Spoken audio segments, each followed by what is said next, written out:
Let's work. Yo, it's go time, showtime, never backing down time. One shot, yo, make it count, yo. Crunch time, shine time, make this moment my time. Get a grip, yo, ready, set, go. We bring the thunder. Bring the thunder.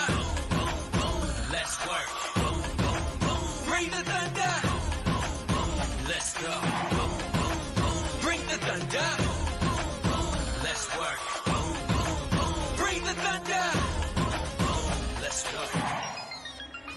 Yeah, it's my time, yo time. Step into the spotlight. Get lit, yo. Let yourself go. Our time, high time. Gotta go big time. This is it, yo. Never take no flight time. Grind time. Take it to the street time. Turn the roof off. Get loco. Game time, win time. We gon' bring it home time. No regrets now. Let it all go. We bring the thunder. Bring the thunder. Let's work. Bring the thunder. Good evening and welcome to Mountain Bears. I'm Aeson, and of course with me tonight is the cubby with the mostest, Techy Joe. How are you, darling? Doing pretty good. How about you? It's a Friday. I've about had it. Someone needs to. It may become a drinking show. I think someone's already got that one covered. Like, I'm pretty sure Drunken Divination. Well, I understand that, but Mountain Bears may become a drinking show. As in, Aeson may be ordering the whiskey from the freezer before the night's out to be delivered to his mug. Well, either that or, like, every time a network says something stupid, let's take a shot. Sounds good to me. I think by the time we get done with this episode, though, you could be dead. Nah, we've already tested that theory. I'm just saying. Hey, Brenda. Hi, Brenda. Yeah, it's been a fun week in Network Land, hasn't it? It has. Thank God it's the weekend. I can begin working on my pet projects. There you go. Always good. Yep. All right. So what is this that Spectrum's going to be raising cable bills again, but to pay for something a little fucking weird? Oh, well, possibly. So, yeah, a family was awarded over $7 billion after cable guy stabs Texas grandma to death in her home. So, a cable television provider has been ordered by a jury to pay the family of a murdered 83-year-old woman $7.3 billion in damages after one of its off-duty employees stabbed her to death in her own home. So, Roy Holden Jr., who worked for Charter Communications subsidiary Spectrum Cable, admitted to killing Betty Thomas in her Irving, Texas home in December 2019, according to the Fort Worth Star-Telegram. Holden, a cable installer for Spectrum, had reportedly made a service call to Thomas's home one day, and on the next day came back to the woman's home and killed her. Holden had returned to Thomas's home in his uniform while driving his company vehicle, the Star-Telegram reports. He stabbed Thomas to death and left her to die in front of her television while he robbed her. So he pleaded guilty to the murder in 2021. And was sentenced to life in prison. So afterward, lawyers for Thomas's family accused Spectrum of failing to properly vet their employee, according to KDFW News, adding the company was aware of Holden Jr.'s troubling behavior before the murder. So yeah, basically what this came down to, because I had to go look that up, this article doesn't get into that, is effectively they didn't follow any of the things they were supposed to do pre-employment. Right. Like nothing. Like background check, what's that? All the reports that customers had made or fellow coworkers had made about his behavior, nah, he's good. So yeah, basically this ended up being like $300,000 in actual like immediate damages, and then the $7 billion was added for basically pain and suffering for the family. Right. So yeah, it's a lot of money. Very much Of a course, lot of money. But, this is a continual problem. Oh yeah. Yeah. I mean, giving company Like it's trucks, walking in uniforms, not performing necessary background checks. Now, granted, they're not going to pay it. Their insurance is going to pay it.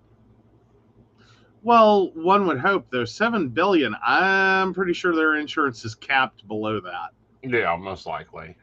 Like I'd say that would end up being a massive write down for Charter.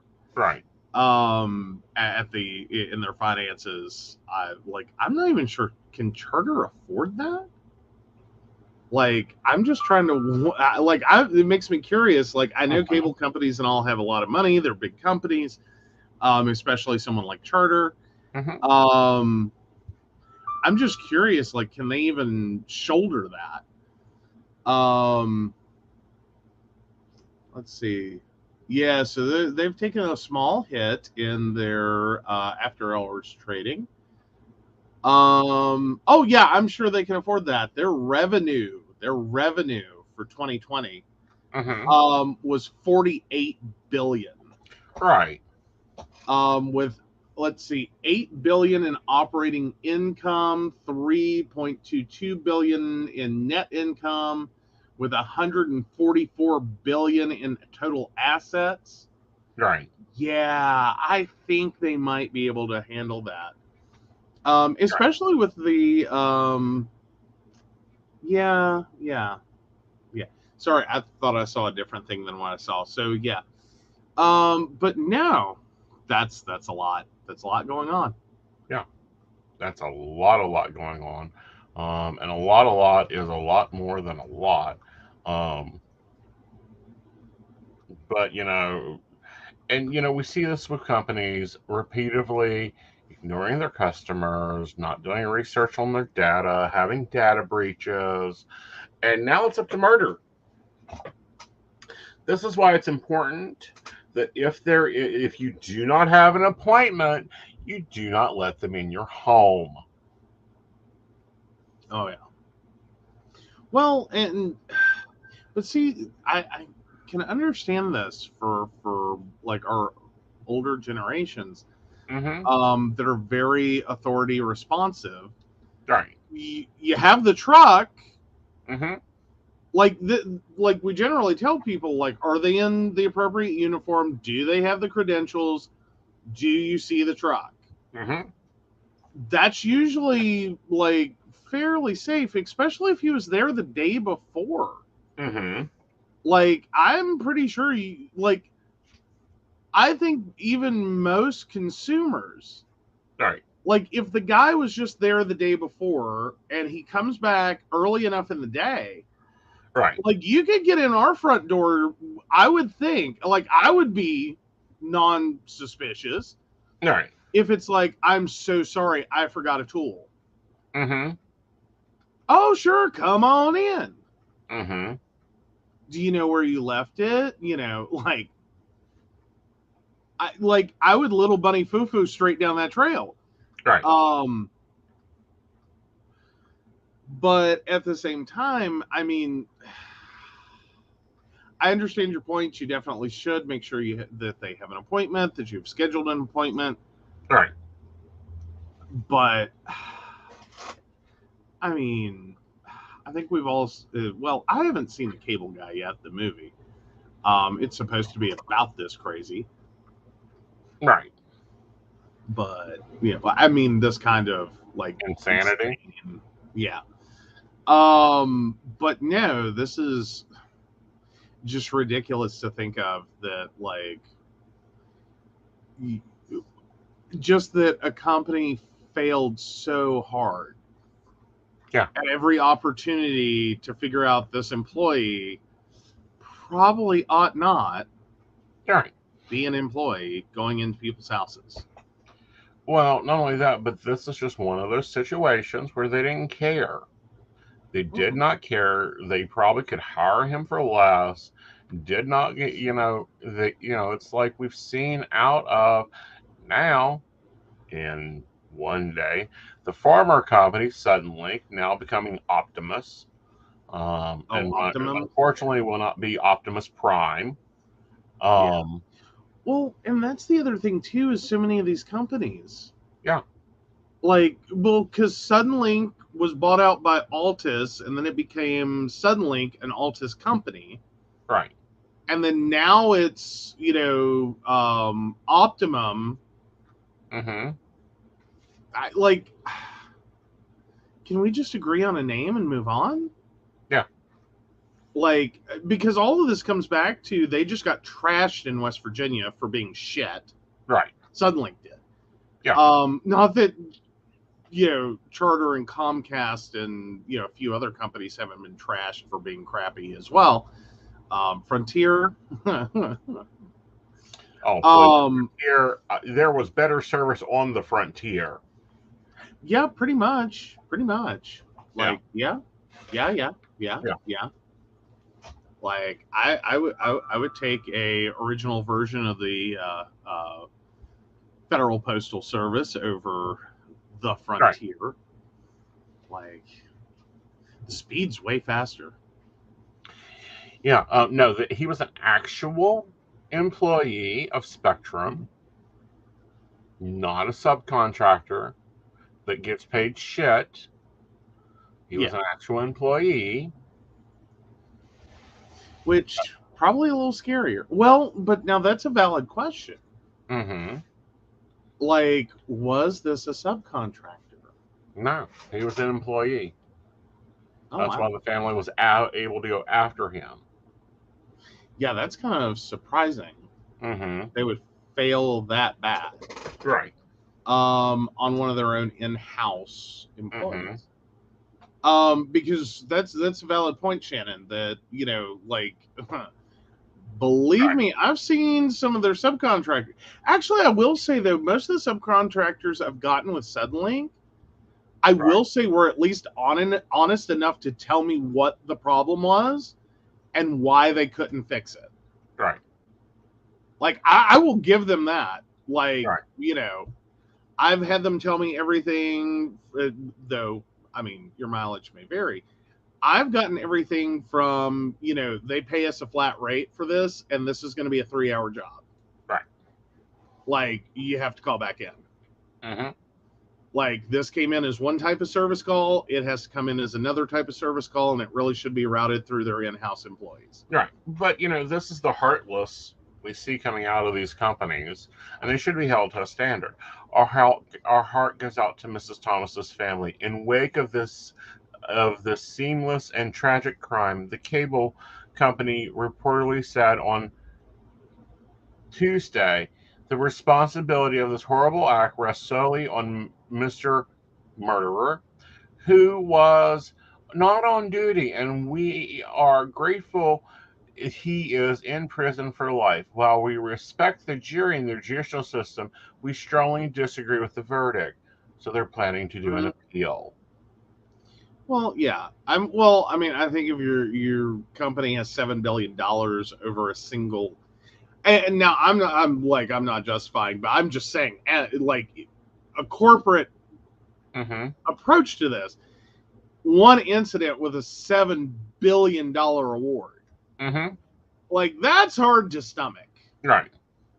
I mean, if we were talking like a total massive crime spree, I'm not saying that like this isn't an appropriate award. I think it's an appropriate award to get their attention and be like, you don't do this. Right. But I think from a corporate perspective, they're looking at this and just going, that's a ridiculous amount of money for this issue. Right. And that's why they're appealing. Like, they've said it as nicely as they can. They just think it's a ridiculous amount of money for quote unquote one mistake. I still don't think they get this was a train wreck of mistakes. Exactly. And they're continued to make them. Oh yeah. Yep. I would really hope, though, that even if this like award gets reduced, all right, even if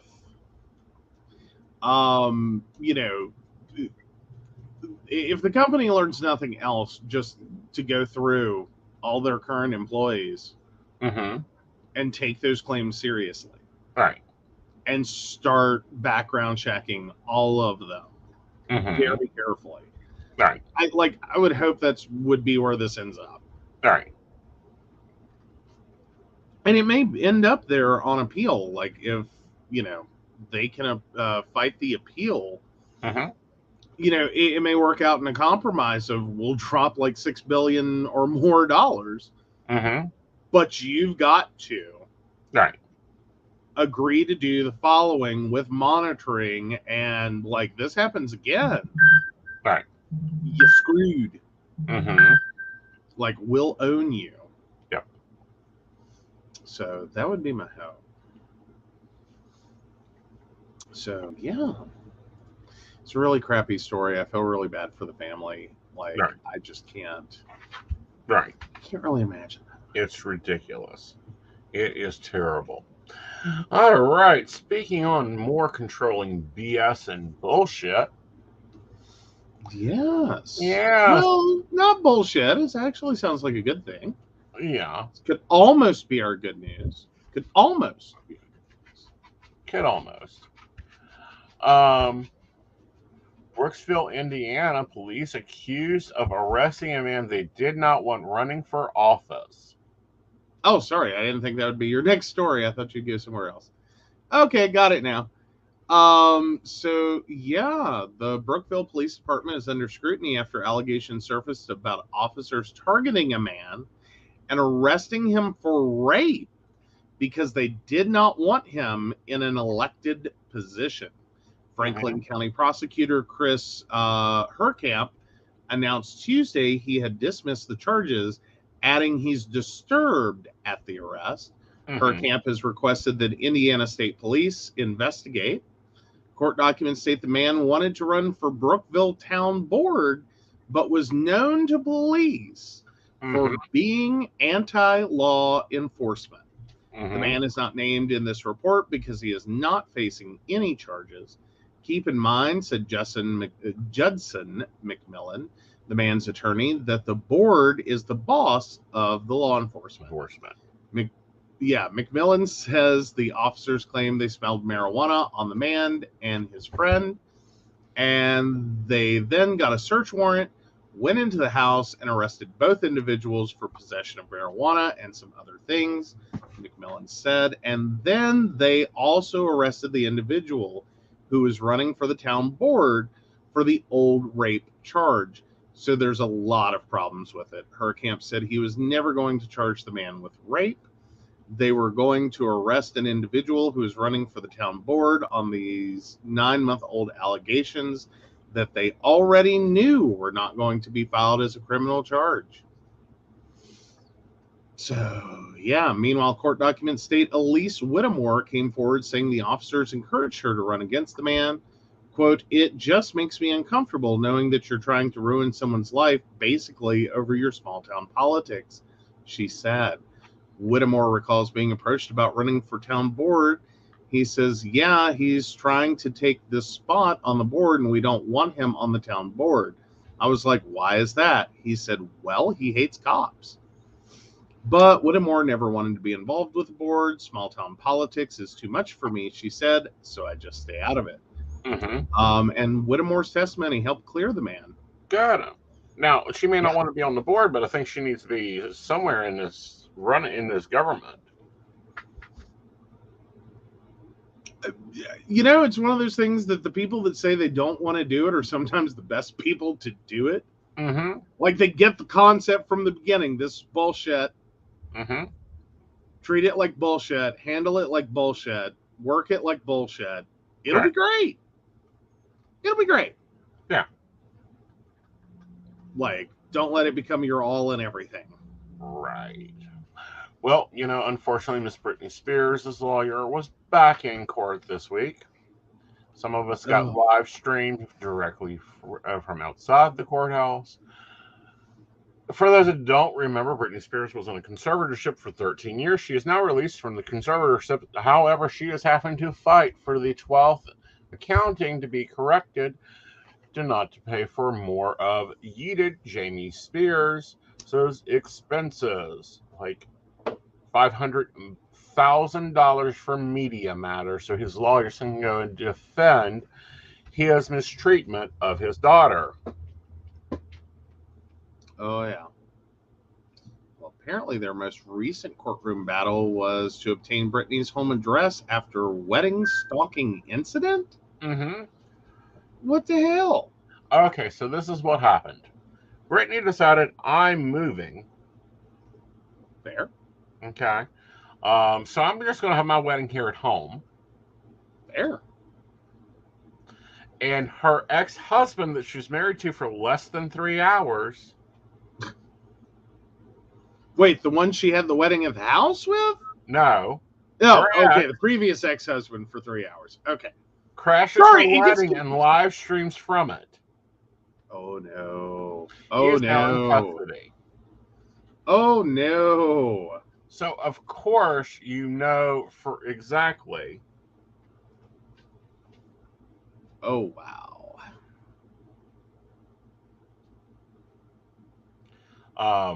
So, stalker's in custody. Britney's daddy does not have Britney's new address. Mm-hmm. Her lawyers is not telling Britney's daddy where she is. Meanwhile, 3-hour ex-husband can find it?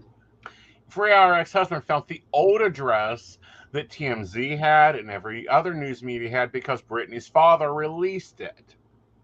Right.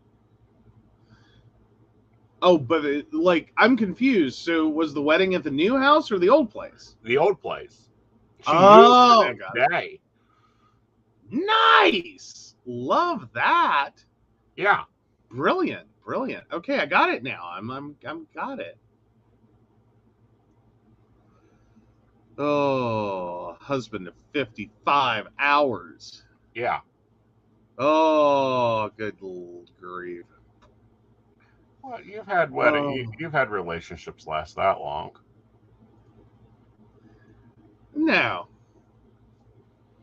You've not had relationships last 3 days and then they're gone. No. I've never kidded myself that something that was 3 days long was a relationship, let alone planned a wedding. Right. Although, then again, how long was the actual relationship? Literally 55 hours or no, it was 2 years.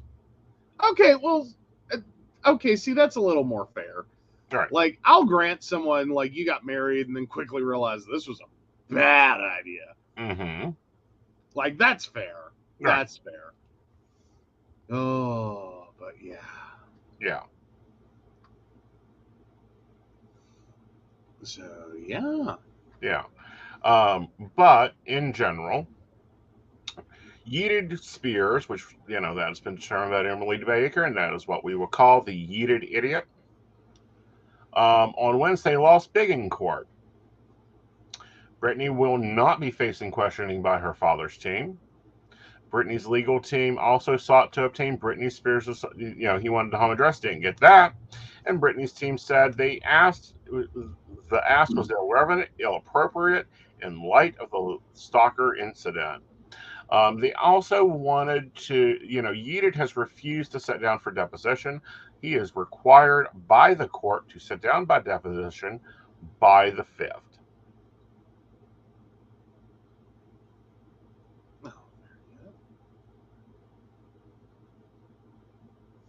So, yeah. Yeah. That's I just hate that she keeps getting stuck in this never-ending, crap. Mm-hmm. Can we all just leave Britney alone? Well, enjoy her music, go see her shows, be a fan, buy her merch, support her, once this is all done with the accounting. So that we make sure she's getting the money, not her dad or anyone else. All Britney. Right. But just let it leave her alone. Yeah. Especially on the heels of this, I cannot imagine. Yeah. After you've had this much of your privacy stripped from you, that you would take kindly to any of these things that have occurred. Right. But furthermore, do you want your abuser who held you prisoner for 13 years worked you like a damn horse, drugged you if you would not work, took your children away from you, took your dogs away from you, took your friends away from you, knowing Like, your I would meals have a up. hard time just having one address. Like, I could totally understand if she like bought a house Mm-hmm. and then just didn't live there. Mm-hmm. You know what I mean? Like, there's a mail address. It looks pretty. Like, Mm-hmm. you can drive past it for photo ops. This is Brittany's house that she has never slept in. Exactly. You know what I mean? Like, like hire a lookalike to just kind of like sunbathe. Mm-hmm. And like follow her schedule. So if she's like on tour, the sunbather does not go out. Right. But far enough away that like, like nice property with like a good buffer. Mm-hmm. And then just, celebrity drive by, wave. Mm-hmm. And then that's it.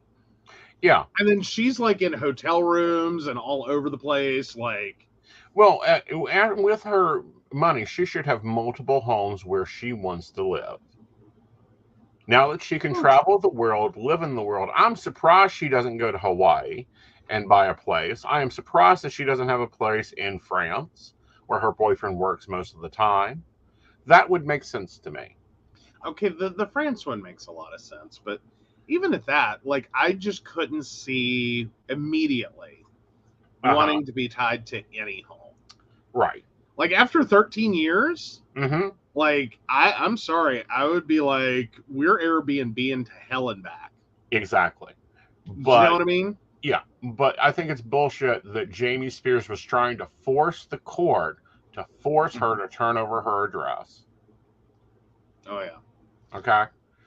That it's important. And furthermore, wanted to give her a deposition. Again? Like, good God. Like, I just want to hear the legal theory on that. How do you get from there? Like, obviously it was a crap legal theory, but I just want to hear it. Right. Like, what was your legal theory to get from here to there? They needed to verify that Brittany was doing it. Uh-huh. Uh-huh. Alrighty. Interesting choices. Right. So yeah. Of course, he's also wanting his mouthpiece to be paid by Brittany to defend his actions.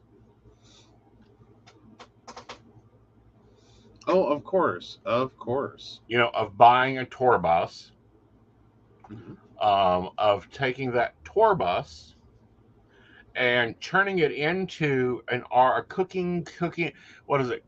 Cooking, cruising, and chaos. Yeah. Labeling it as a tour bus for Brittany so that he could write it out of her account money. Yeah, basically he bought it with her money as a tour bus and then converted the asset over to a different business. Mm-hmm. And is like had it remodeled probably with her money before he did it. Yes. Then is using it for this totally different business that has nothing to do with her. Yeah. Like, that she is no part of. Mm-hmm. And like, hi, what the hell? Right. You can't do that. You can't do that. Like, that's simple. Like, I suck at accounting. Can I just point this out? Like, debits and credits are a fucking nightmare for me.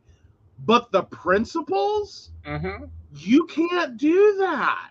Yeah. Like, that, no. Like, where's the monetary exchange? Was it fair? Was it equitable? Right. Like, you can't just move an asset. Right. Like, no. That's not, no. Right. No.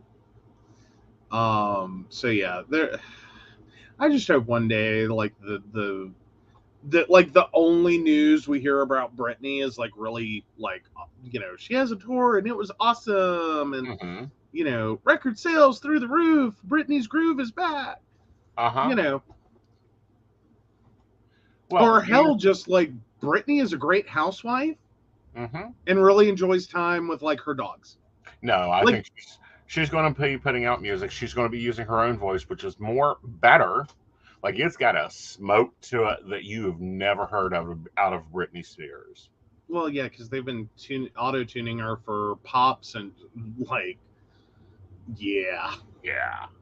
yeah. She supposedly have already worked with Newton John.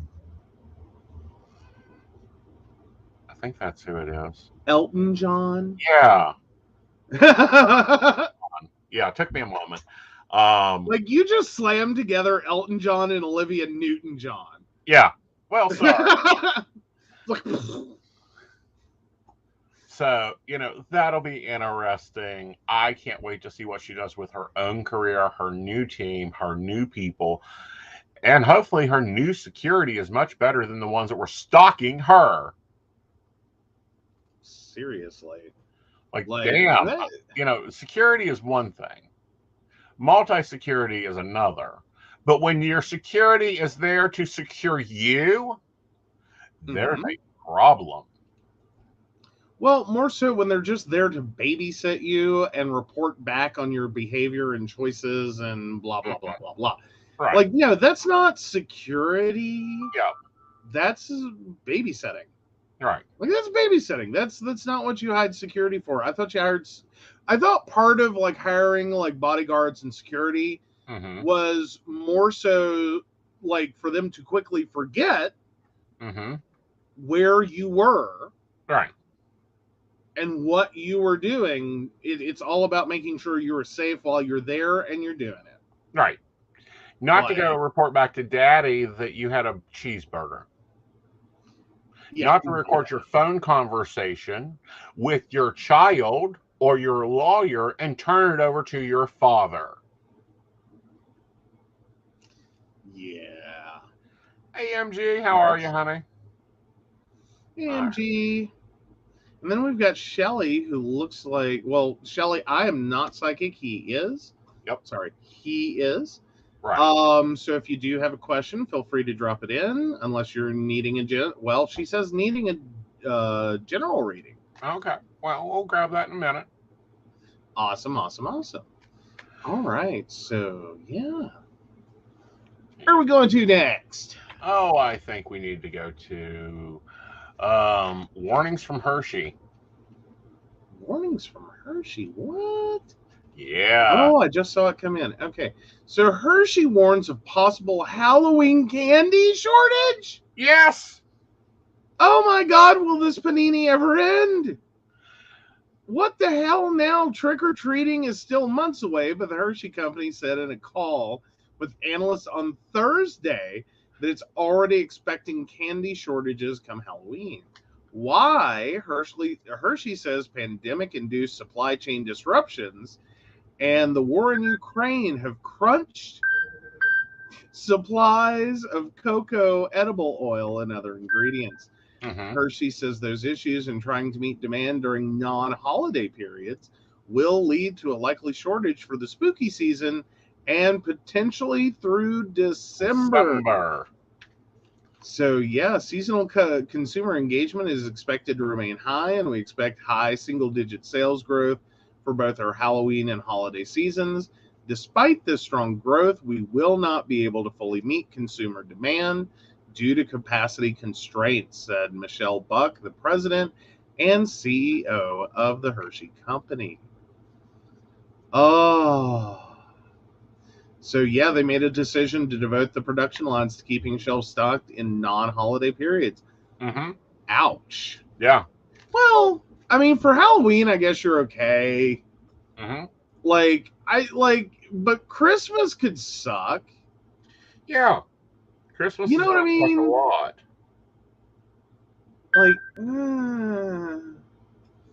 I can get okay with, like, as long as you have the fun size bags for, like, Halloween, like, I don't really care. Right. I don't think any kid really cares if it has, like, Monster Mash or whatever the hell, Exactly. on the side of it. Guys, you may want to be stocking up early. Yeah, I don't think it's the year to go out on, like, this October 30th and buy your Halloween candy. No, you may want to buy it during your back-to-school shopping and just grab a bag here or grab a bag there. Yeah, be gentle with it. Don't toilet paper the situation. Yeah. Don't.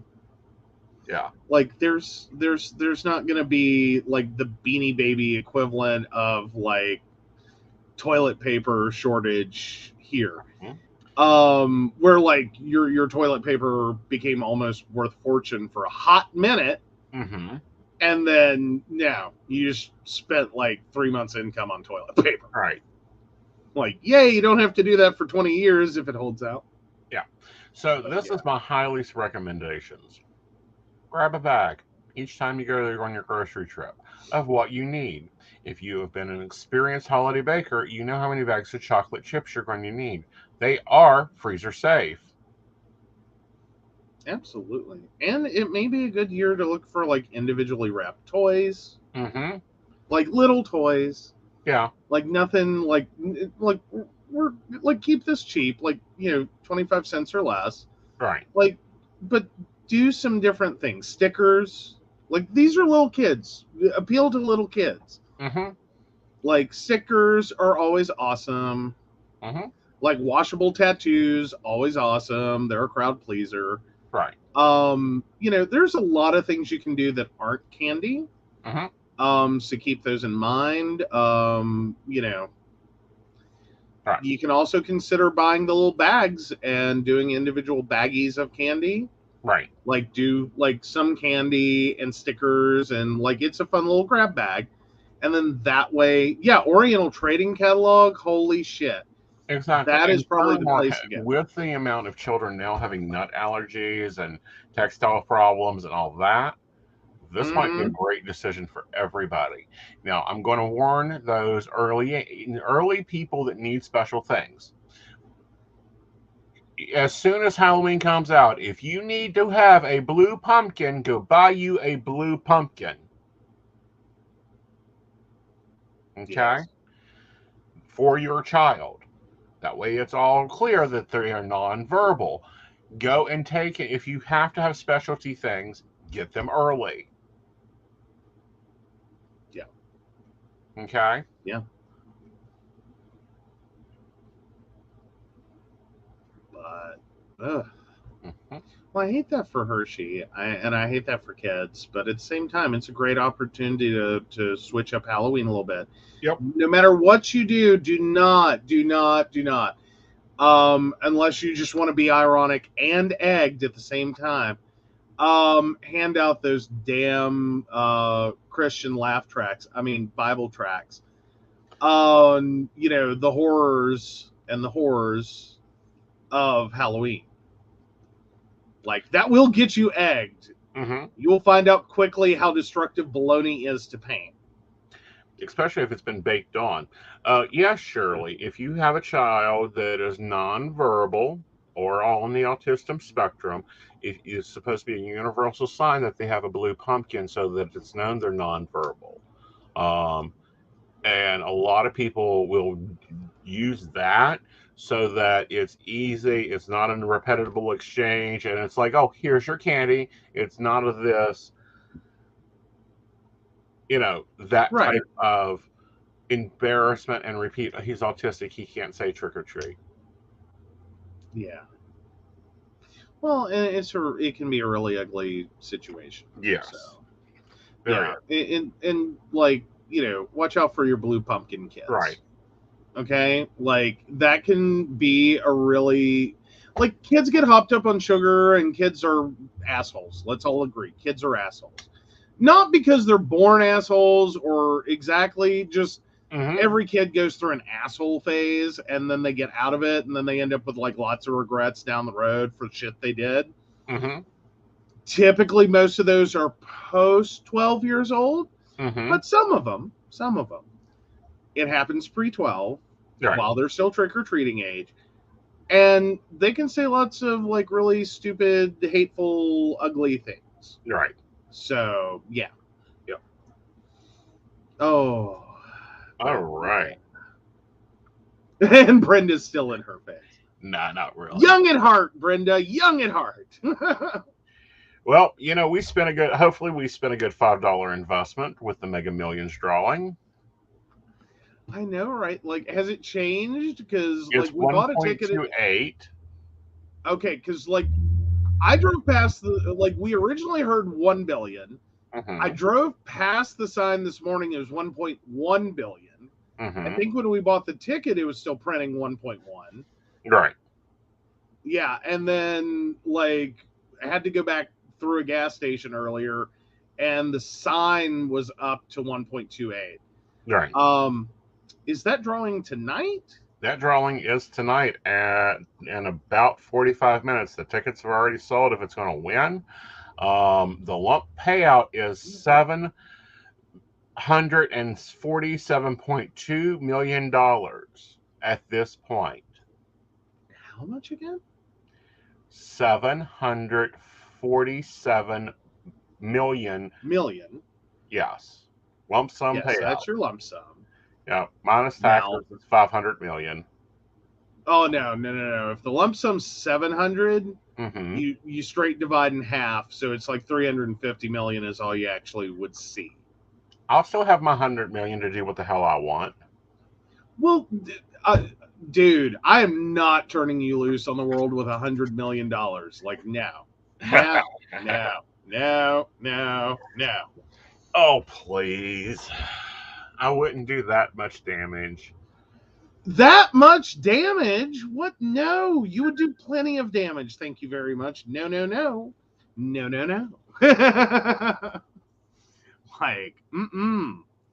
Like, what do you plan to do with $100 million? Start a company. Starting business. Start a business. Really, you have a business plan that says you need $100 million? I've already had a business plan that said I needed $100 million 30 years ago. Oh, okay. All right. Yeah, you know. Buy out a few other companies, open up a few stores, invest. Fair enough. Raven's Nest. And now's probably the time to and I'm saying this is not financial advice. No one go out on this. But I keep feeling like not right this moment, but I think soon we're going to hit that lovely point in which investing is a really good idea. Like, not for your short-term gain. Like, you're looking to retire in the next 5 years, now's a horrible time to invest. Please don't do that. Start moving your money to safety. But long-term investing, I think we're going to see a lot of company stocks drop because we're already forecasting a recession from what I've seen in the news. Like, it's coming. I think you're going to see more reports like the one out of Hershey that it is like the global economy is kicking ass, but not in a good way. So we do have one more story before I'm going to do readings. Okay. And then we will go into our good news and go from there. And I need to share screens to bring this up. Okay. This was actually I sent this to our Patreons to see if we wanted to talk about it, and they did. Awesome. All right. So what you see on your screen here is a comparison of the ingredients of American fries versus UK fries.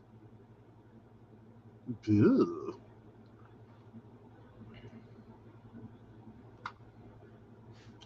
So, okay, U.S. fries are potatoes, vegetable oil, which is comprised of canola oil, corn oil, soybean oil, hydrogenated soybean oil, and natural beef flavor, dextrose, sodium acid phosphate, and salt, and then fried in a vegetable oil blend with citric acid and dimethyl polysioxane. Right. Meanwhile, in the UK, it is potatoes, vegetable oil consisting of sunflower and grapeseed. Yeah. I'm gonna go with grapeseed. I'm pretty sure rapeseed isn't a thing. Right. And dextrose, which dextrose is plant fiber. Right. And then fried in non-hydrogenated vegetable oil. Salt is added after cooking. Yeah, it was a mouthful. Like, I had a whole moment with that. I was like, I don't think that's right. Dextrose, by the way, is a non-clumping agent. Mm-hmm. It's literally just like plant fiber ground up into a powder. Yep. And it keeps stuff from clumping. Right. Like they use it a lot in shredded cheese. Side note for anyone out there trying to make the world's best, like at home, like cheese sauces, Mm-hmm. don't effing use pre-shredded cheese. Mm-hmm. It doesn't work. The dextrose keeps you from forming a thing. Right. It turns into clumps. Right. Then we have oats. I didn't know that they could be so damn complicated.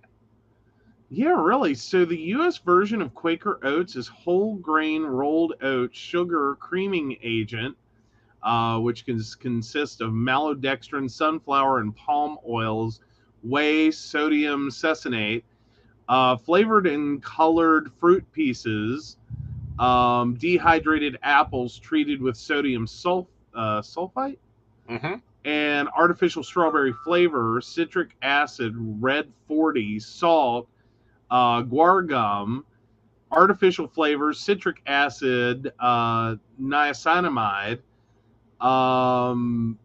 vitamin A. We're not even going to try that one. Reduced iron, peroxidine hydrochloride, riboflavin, thiamine, whatever, folic acid.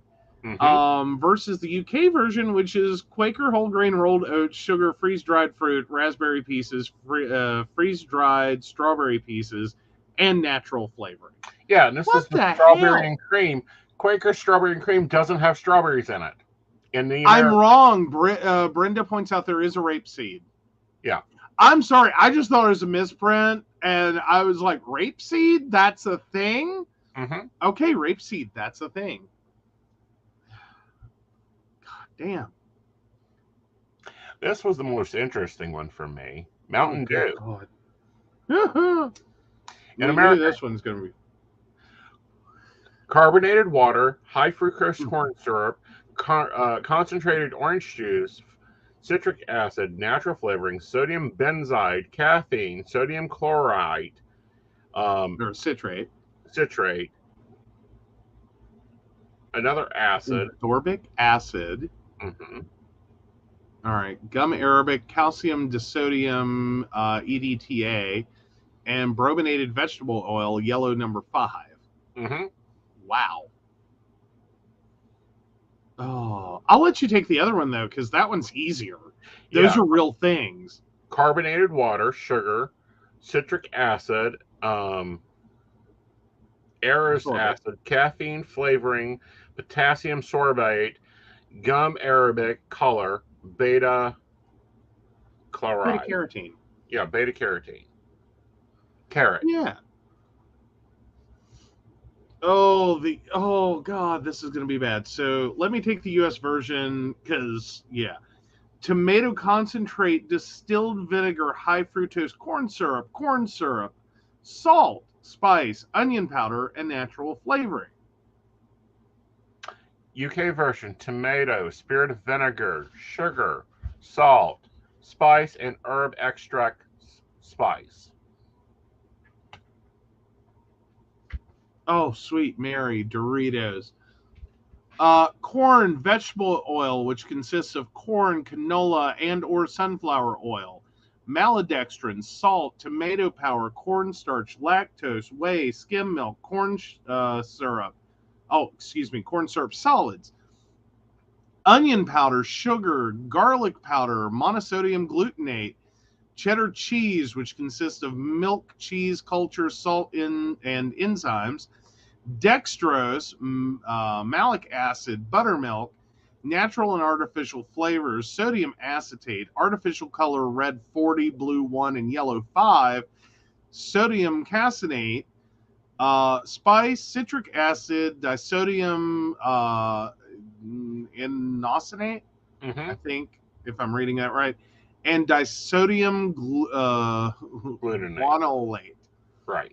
Good God. Yeah, Doritos are great. Apparently, like, they're fake as fuck, but they're great. Mm-hmm. UK Chemicals version, are tasty. Yeah. The UK version is corn, vegetable oil, sunflower, and rapeseed. Cool original flavor, salt, glucose syrup, sugar, potassium chloride, cheese powder, flavor enhancers, monosodium glutamate, dextrin 5, and ribonucleate, acid regulators, malic acid, sodium alkali, and citric acid, color amyl, and milk protein, spice. Okay, so there's still like chemically there's some chemical goodness in the UK on Doritos. Right, but also the thing on Doritos is really interesting is there's three different sugars of Doritos in the American version and only two versions of sugar in the UK version. Oh wow, so yeah. Oh god, Frosted Flakes, really? Kellogg's? Come on, man. Yeah. You just were supposed to add sugar to Corn Flakes. It wasn't hard. Uh-huh. All right. So milled corn, sugar, malt flavor, salt, BHT for freshness, vitamins and minerals, iron, vitamin C, ascorbic acid, and sodium ascorbate, niacinamide, vitamin B6, vitamin B2, vitamin B1, vitamin A, folic acid, vitamin D, and B12. Okay, those aren't technically all that horrible. Well, no, they're not technically all that horrible. However, if you're on blood pressure medicine, you cannot have Frosted Flakes. True. Okay. True. The UK version of Frosted Flakes, male, sugar, barley malt flavoring, salt, vitamins and minerals, calcium chloride, nitrates, iron, vitamin 6, B6, vitamin B2, vitamin B1, folic acid, vitamin D, vitamin B12. Okay. That was the top 6 foods that have been destroyed by the crap. Yeah, they're just chemically laced to hell and back. Now, some of the stuff in there, like you do have to be careful with some of the chemical names. Mm-hmm. Because sometimes like it's more so like vitamin content being added, but then it says like ascorbic acid. Right. And it's like, that's not necessarily bad. Right. Like citric acid isn't bad. Right.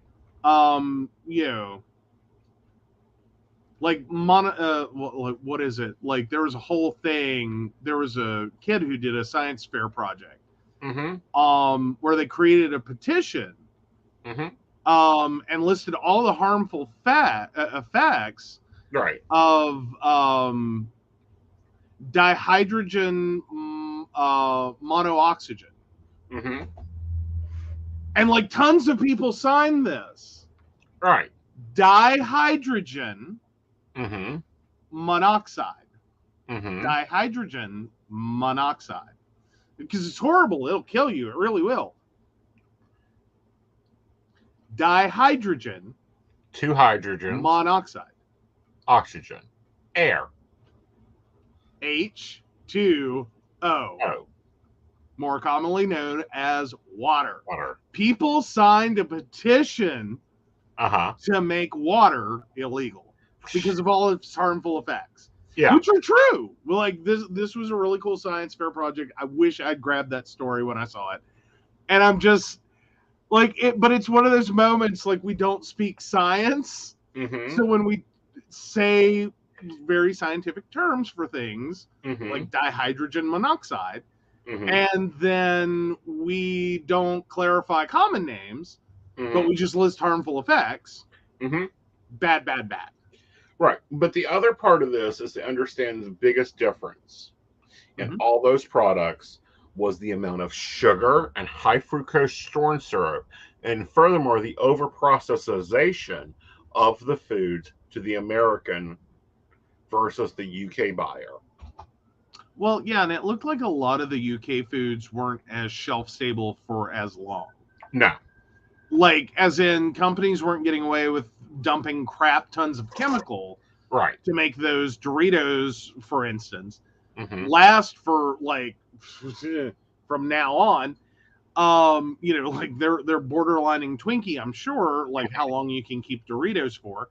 Right. Versus like the UK version is going to have to be switched out. Like if you don't sell it, it ain't gonna work. You can't just leave it there. Right. But it's alarming that the amount of sodium, sugar, and processed corn syrups is an American food that is not necessary for the product. Mm-hmm. Mm-hmm. Well, and with American food, you really have to be careful. Well, and I'm sure food all around the world, but anything that's low fat, because we fucked up years ago and we inadvertently told the world that, not inadvertently, it was paid for by the Sugar Cane Association or the Association of Sugar, whatever. Anyway, Big Sugar paid for a lovely campaign against fat. Right. Like fat people were fat because of fat. You get fat because of fat. You eat fat. So, but the whole problem is if you take fat out of food, the next thing that someone grabs is sugar to replace flavor. Right. The big problem with that is sugar is actually what makes you gain weight, Right. not fat. Your Right. body uses small amounts of fat in your food for certain things, but then it excretes the rest. Like exactly. Your body doesn't store fat. Right. Like if you eat fat, it doesn't store it. You just poop it out. It's fine. Right. You eat sugar and carbohydrates, and your body takes all the extra and stores that shit. Right. And then the body also stores the other things it doesn't need. Now, I didn't know MSG causes migraines.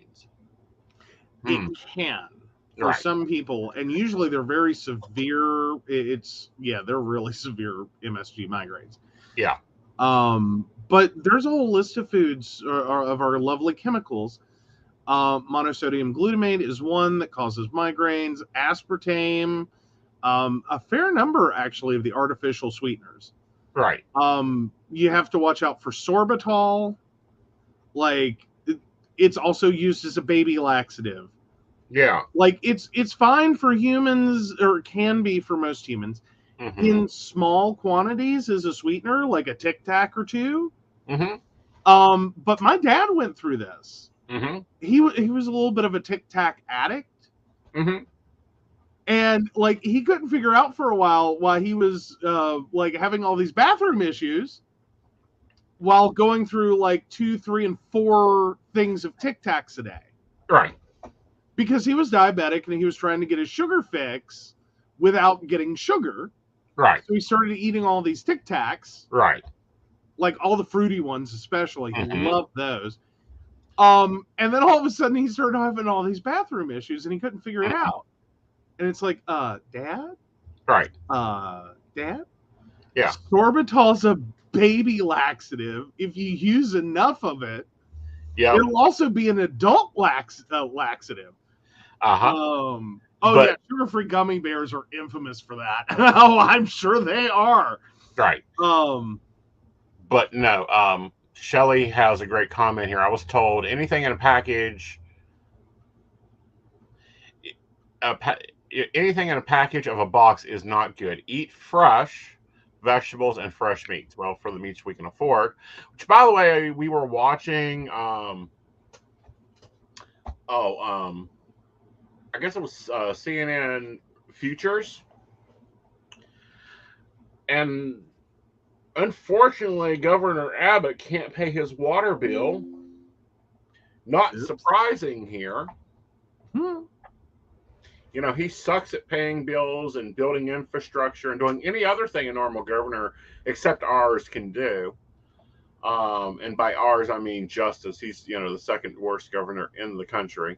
But Abbott apparently didn't pay for water, so now fields are drying up in Texas, and ranchers are being forced to send beef to the slaughter early or to the auction house early. So I wouldn't be surprised if beef comes down a lot earlier than October. Absolutely, because they're not going to. Otherwise, Yeah. They're going to have a lot of dead cattle that is not turned into food. Yes. So, yeah. And this is why pork is so low right now, is because of the price of corn. They can't afford to support a large farm. So they sent them earlier in the spring to slaughter, and we're now seeing pork prices at $1.49 a pound. Well, now I've been well educated on what rapeseed is. Thank you, Brenda. So, yeah, I just want to add this in real quick. Is a winter or spring annual crop in the Brassica family. It's also known as rape and oilseed rape. Rapeseed is related to mustard, cabbage, broccoli, cauliflower, and turnip. And it's actually a really pretty plant. They grow 3 to 5 feet tall and have yellow flowers with 4 petals. They look almost like buttercups. Right. Like, they're adorable. Yeah. I'm sure they're probably an invasive species that will destroy everything in its path, but because that seems to be my prerequisite for liking a plant, is that it's invasive and like horrible. Right. Shelley, we broadcast out of West Virginia. We are not too far from us, darling. Not far. Enjoy Kentucky quite well, especially your bourbon and your horse races. Not so much your politicians. You'll get, if you become a standard listener, we'll talk about snapping turtle face a lot. There's that. There's that. All right, so we got a general reading to do. Of course, for generals, I pull the black deck. There you go. So let me get that one up. Oh, sorry, I popped the wrong one.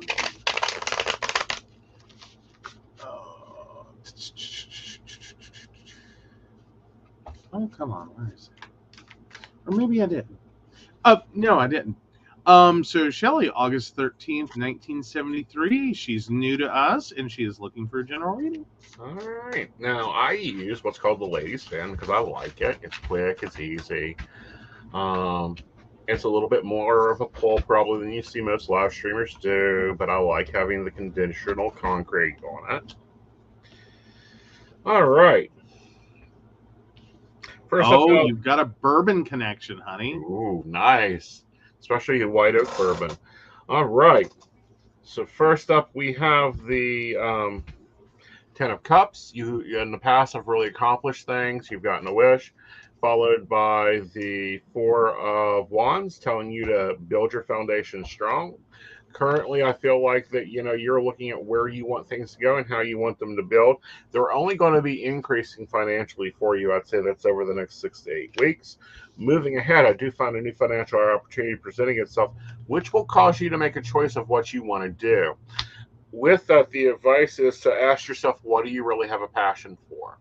You need to start following your passions more. She said, I just can't spell it. That's okay. Well, it's hard to spell bourbon when you're drinking it, honey. It's not drinking, it's testing. Yeah, like my grandmother and a great aunt found out. You're supposed to spit when you test. No, you're not. How can you test the digestive properties of a good bourbon? Of course, we've had some good bourbon aging for a little bit longer in our freezer of peanut butter, which we will probably have before the holidays.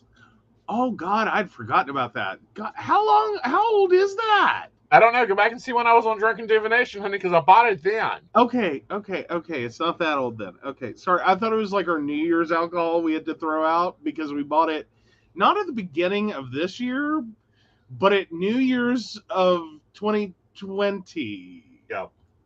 No, excuse me, 2021.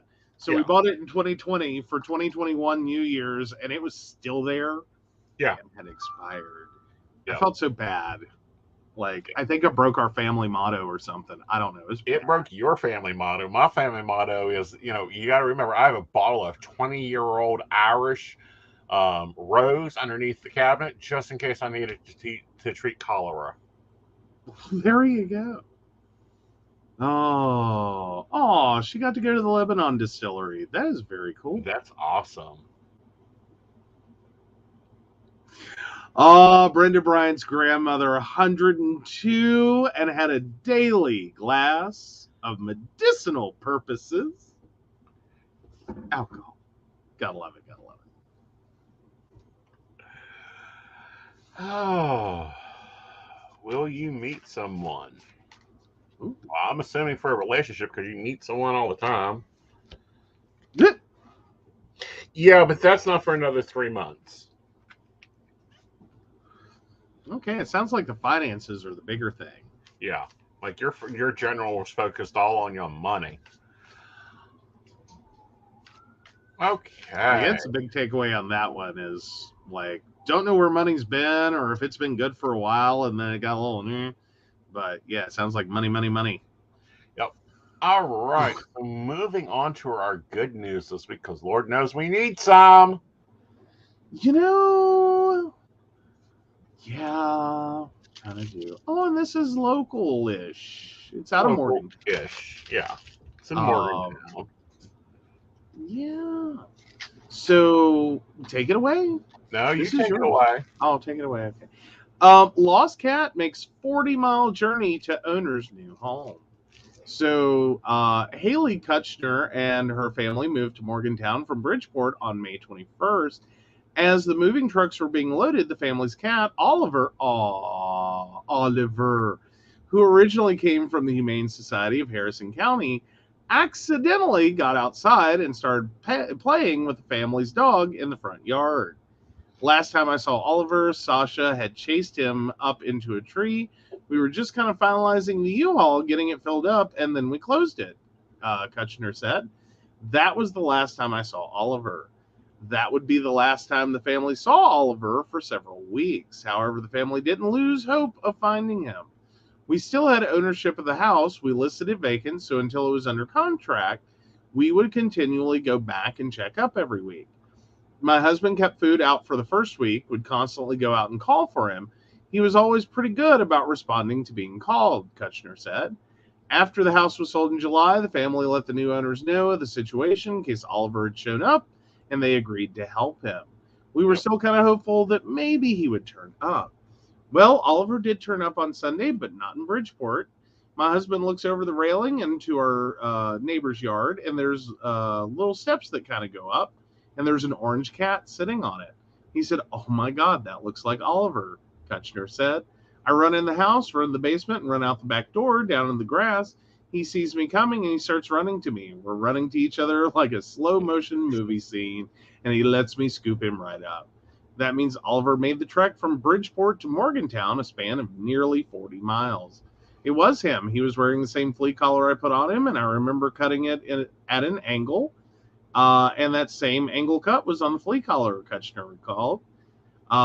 So they plan to take the vet on Thursday to get checked out and verify the microchip to confirm that it is Oliver. In the meantime, this happy family is now back together. Yeah. Aww. Wow. That's a lot of walking. That is a lot of walking. And just to follow up, it is. Oh, the microchips Yep. been It has checked out. been confirmed. It is the kitty. Oh, very cool. Very cool. Yes. 40 miles in 3 weeks. I mean, it's a little kitty. It's a lot I of know. little steps. Yeah. All right. Yes, Irish Rose can treat cholera. It'll also treat any other disease. Yeah, I'm sure it can kill most anything. Yeah. Yep. Especially at its age. Yeah, I would say so. Yes. All right. So let's see. Let's go to Are You an Asshole? Now, for those that don't know, the next 2 segments are pulled from Reddit, and we debate on them. We do. So, yeah, am I the asshole for cutting my daughter's financial support off and monitoring every cent she spends? All right, fasten your seatbelts. I'm so livid right now about the entire situation that I can't see straight and make a fair judgment. My daughter is heading off to college this year, and I and my wife both decided years ago that if or when she went to college, we did not want her working to support herself. Well, now that time has come, and we've been working on ways to make sure she can fully focus on her education. I and my wife budgeted out a monthly allowance for her, along with her tuition payments. A big part of this is that I want to also teach her to budget out her money and figure out how to handle her own purchasing. While she was still going to live at home, while she went to school at home, I don't know. And it was made clear she could still eat with us and use some of her stuff. We expect her to start buying her own necessities and prepare her food. We also cut back on our grocery bill to an appropriate amount to only cover I, my wife, and our other child.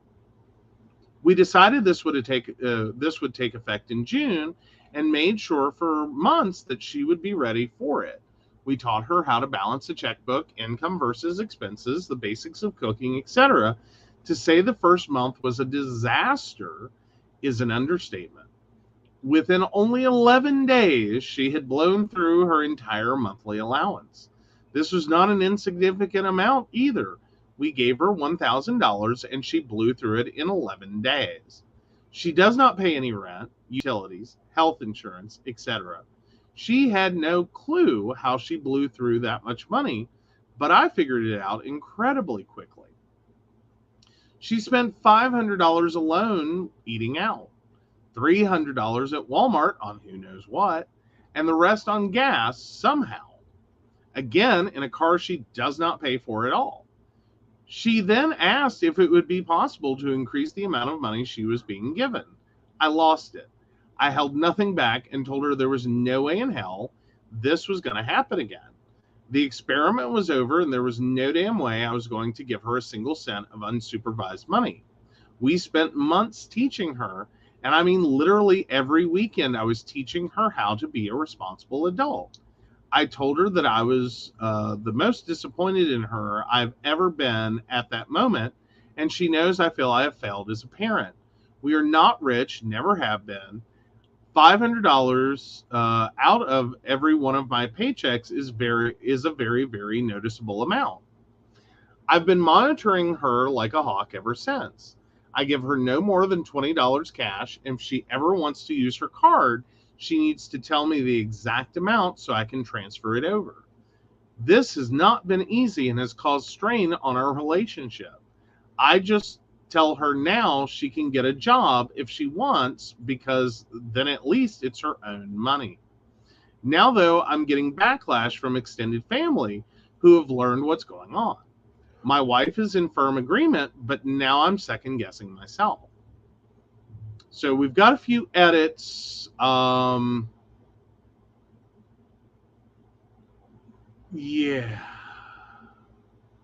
I'm trying to figure out real quick if we want to read a few of those.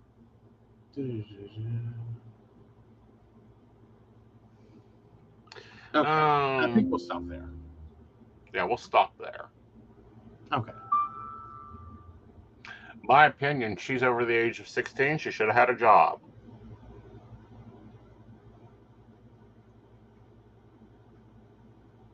I'm going to assume she's either 17 or 18, Shelley. Right.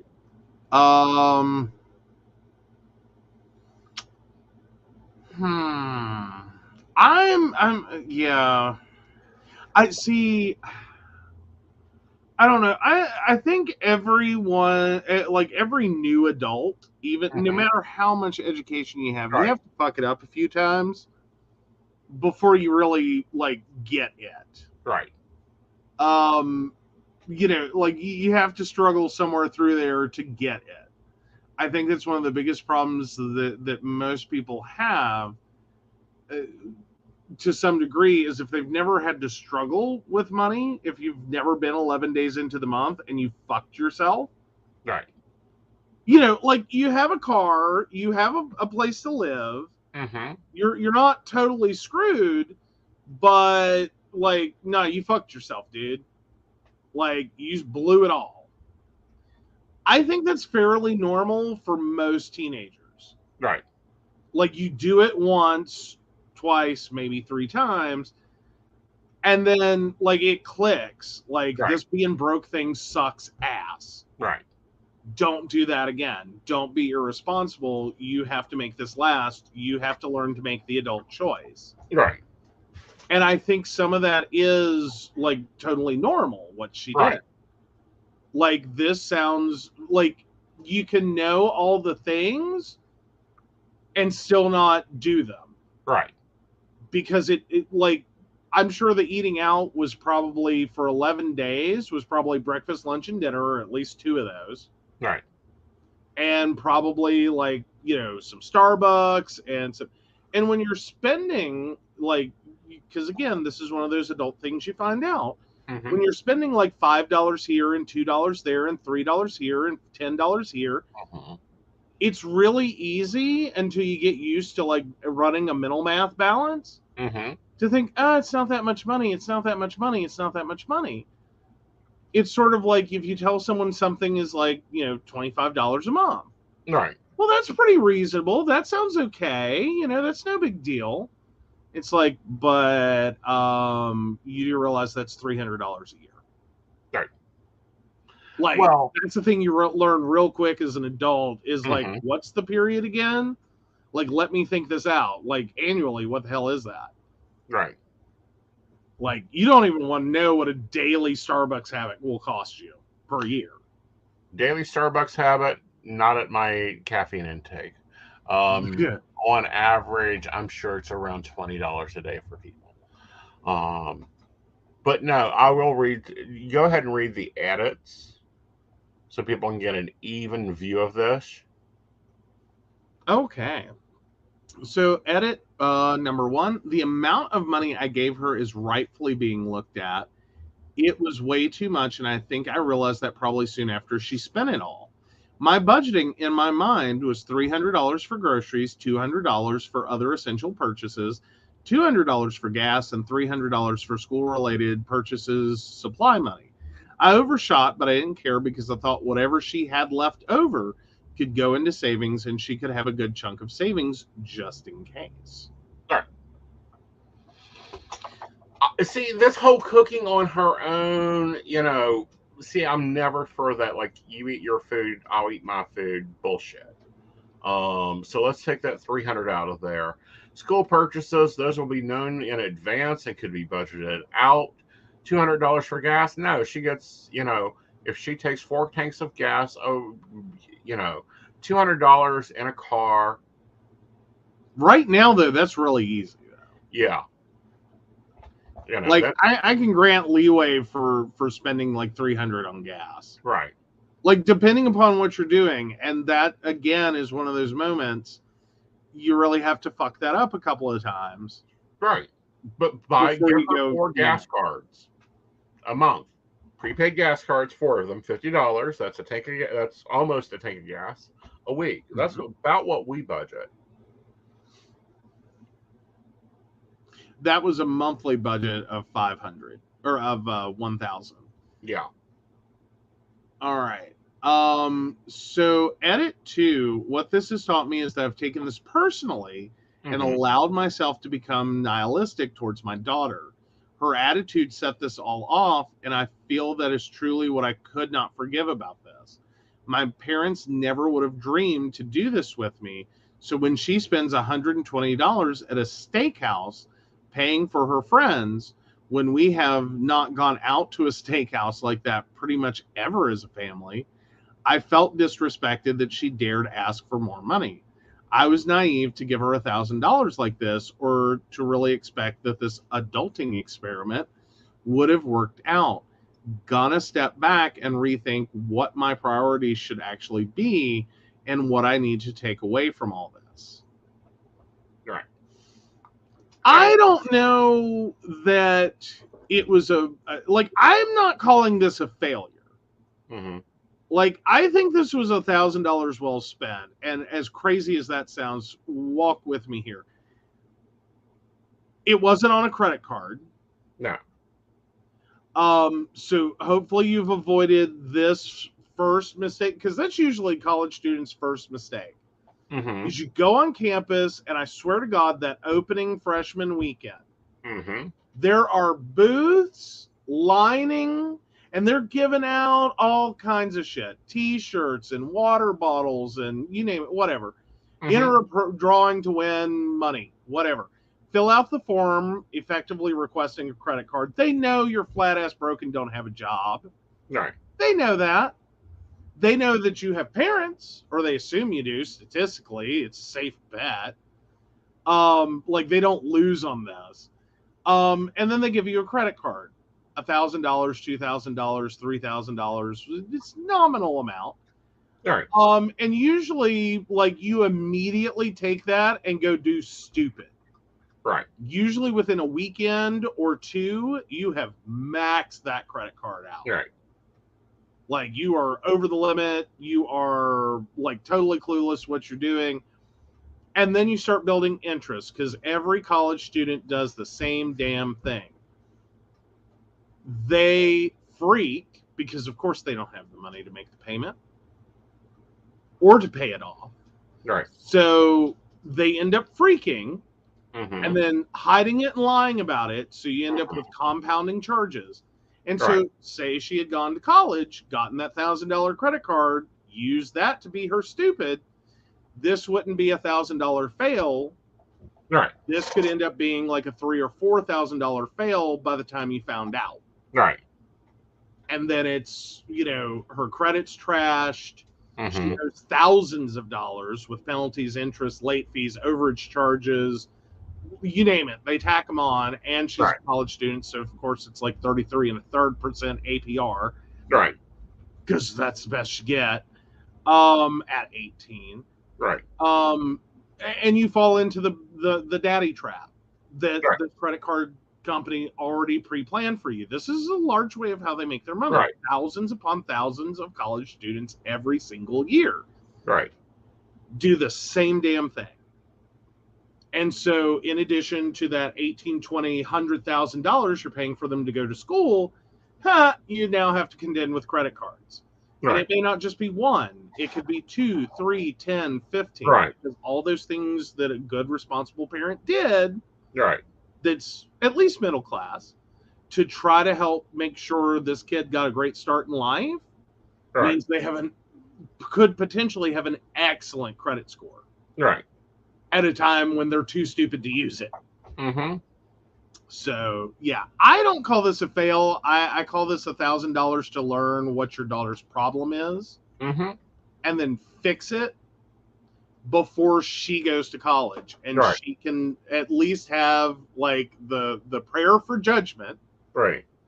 that when she gets to college and having already had this experience, and I'm sure this has been traumatic for her because your reaction alone, I don't think this was a fail or a stupid. I think this taught both of you a lot real quick. Right. Who is my daughter? How does she spend? And what does she need to work on? Right. All right, Shelly, gotta go. Sorry about that.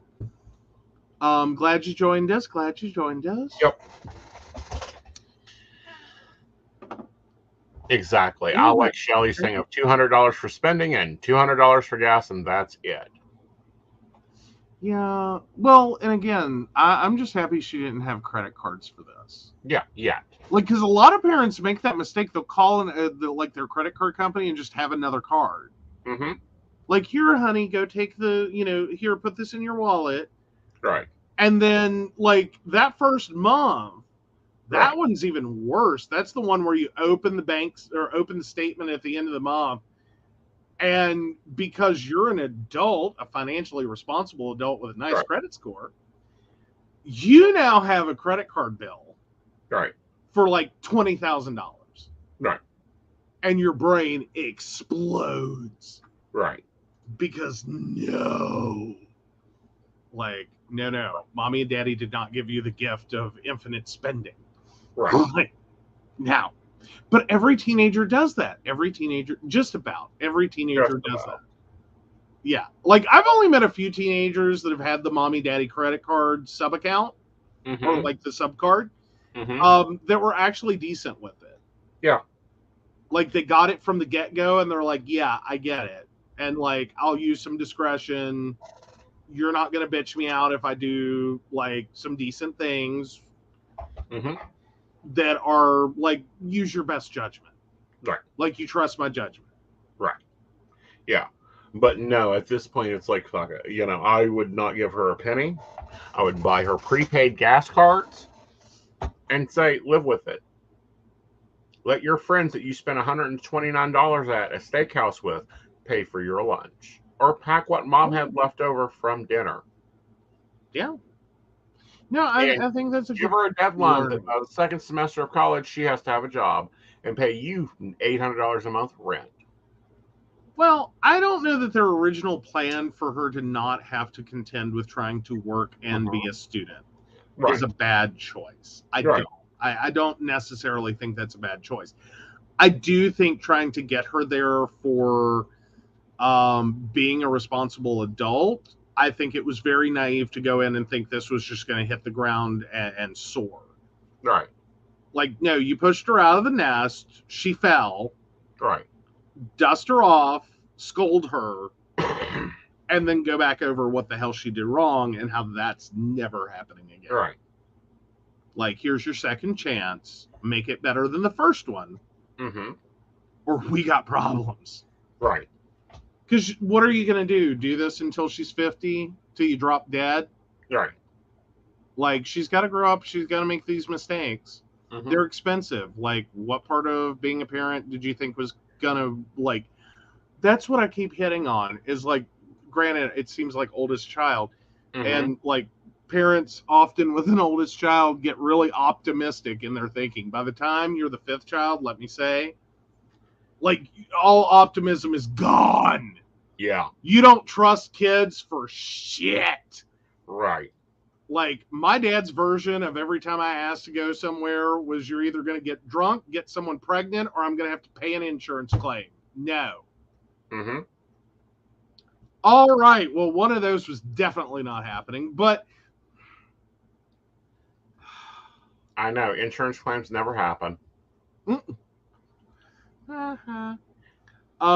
no, yeah, by the time, like, the first kid, though, gets a lot of leeway. Like, Mm-hmm. apparently parents are still optimistic, even if they have multiple other children.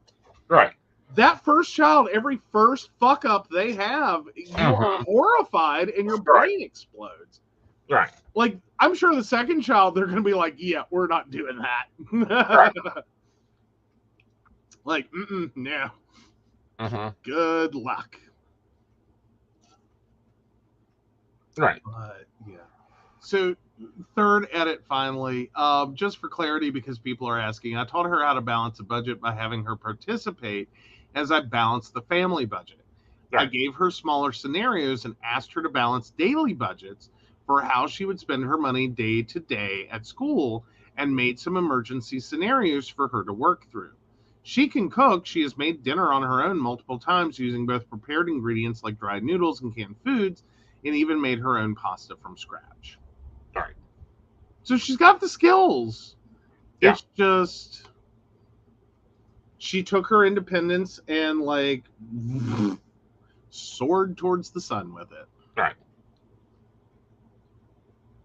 It happens. It happens. All right. So moving over to queer polyam. So Yeah. relationship Well, advice. normally we do relationship advice. This, I think I'm going to change Fridays to polyamory advice. Hey, fair enough. It applies to regular relationships because relationship advice column this week sucked. And this one's kind of a fun one. All right. So scheduling help? Question mark. Going to try and keep this brief as I am on my break at work. I currently have two partners. X, 7-year-long relationship, and Y, about 6 months, who I live with, along with X's other partner, about 3 years, and 2 other roommates. All of us, aside from Y, pretty much work full time, and Y will be starting work soon. While there aren't currently any issues, I can feel myself struggling to balance my time properly. I feel like I end up spending more time with Y on accident. I want to be sure I am being fair to everyone, including myself. I know scheduling is important, but I'm just a little unsure how to go about it? Do I split up every day of the week for each person? Example, 3 days for Y, 3 days for X, 1 day for just me. Or is it more realistic to only have 1 or 2 days set aside for a specific partner and feel out the rest of the days based on how each week is going? I know every relationship is different, but I'm just trying to get a sense of what seems to work best for people. Any advice is appreciated. Thanks. Well, what's your thoughts? Because we've gone through this when I had 2 households. Okay, here's the thing though. They all lived together. It was a little different when it was split households. Right. There was an understandable need for some timeshare. But now, if you're all living together, and I understand, Y isn't currently working, so I believe it's Y. Yeah, Y is not currently working, so you're having this moment of, I feel like I'm spending too much time with them. But is it quality time? There's the thing you need to ask yourself. Are we just talking about you're both in the same physical dwelling?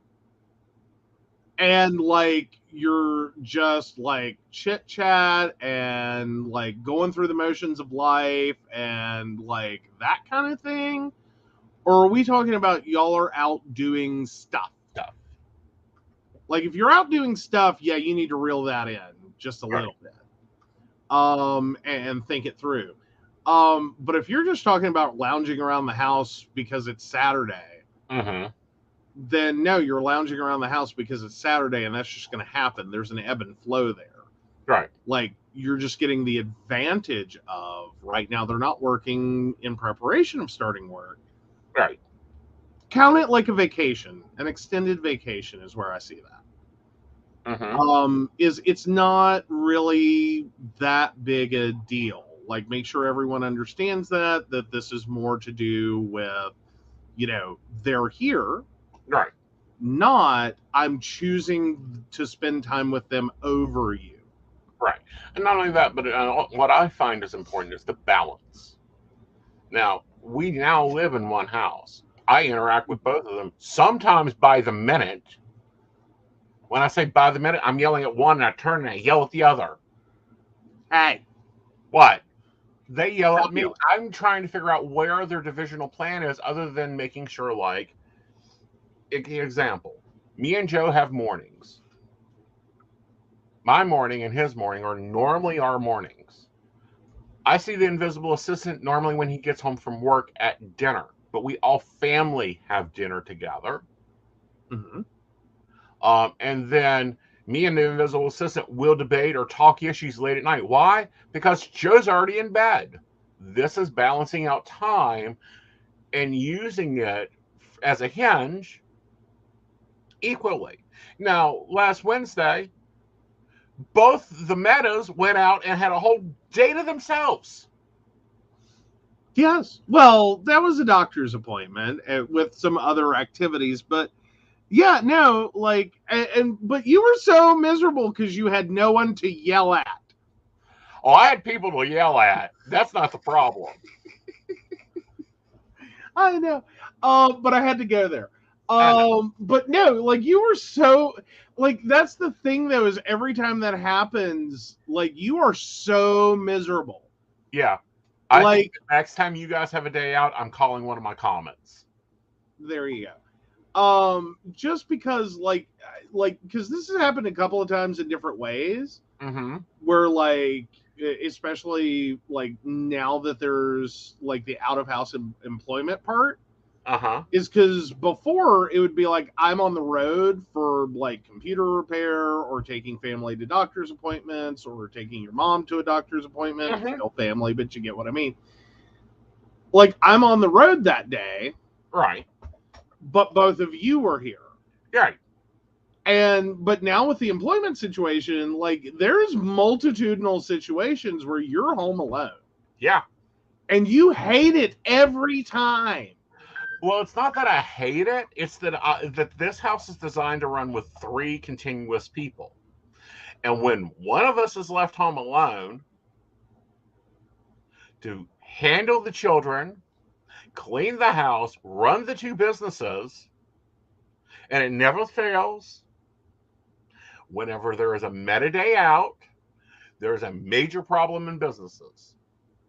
Well, now that's fair. That's fair. That seems to be like the day for lightning to strike or whatever. Right. But I'll say the other direction though, like when I'm home alone, like it's Uh-huh. rare. It's rare. It's becoming less rare, but it's still rare.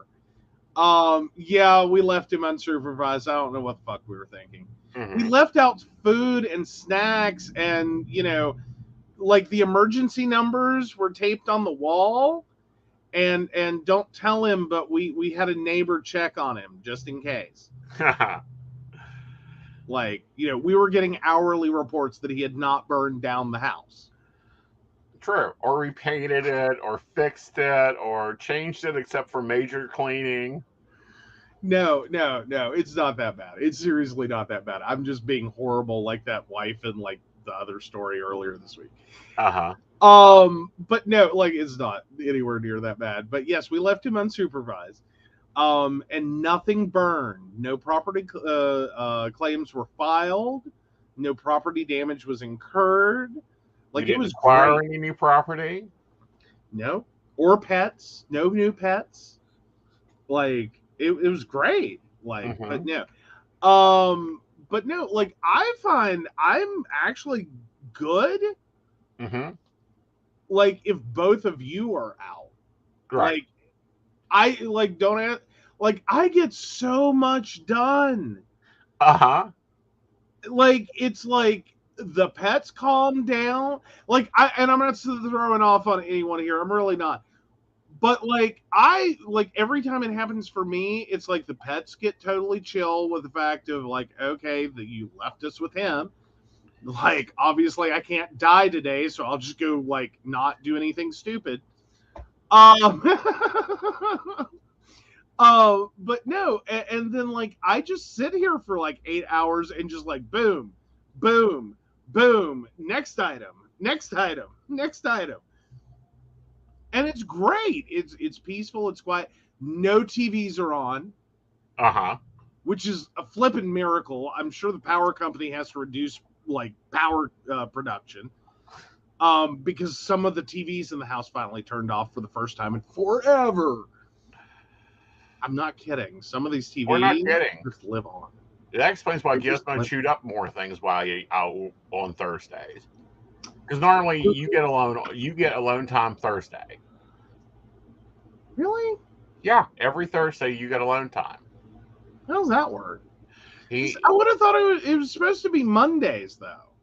Well, you get it on Mondays too, but normally Thursdays and unscheduled normally because he normally works evenings. I have a massage and then I normally have to do an errand or two. So you get multiple hours there alone.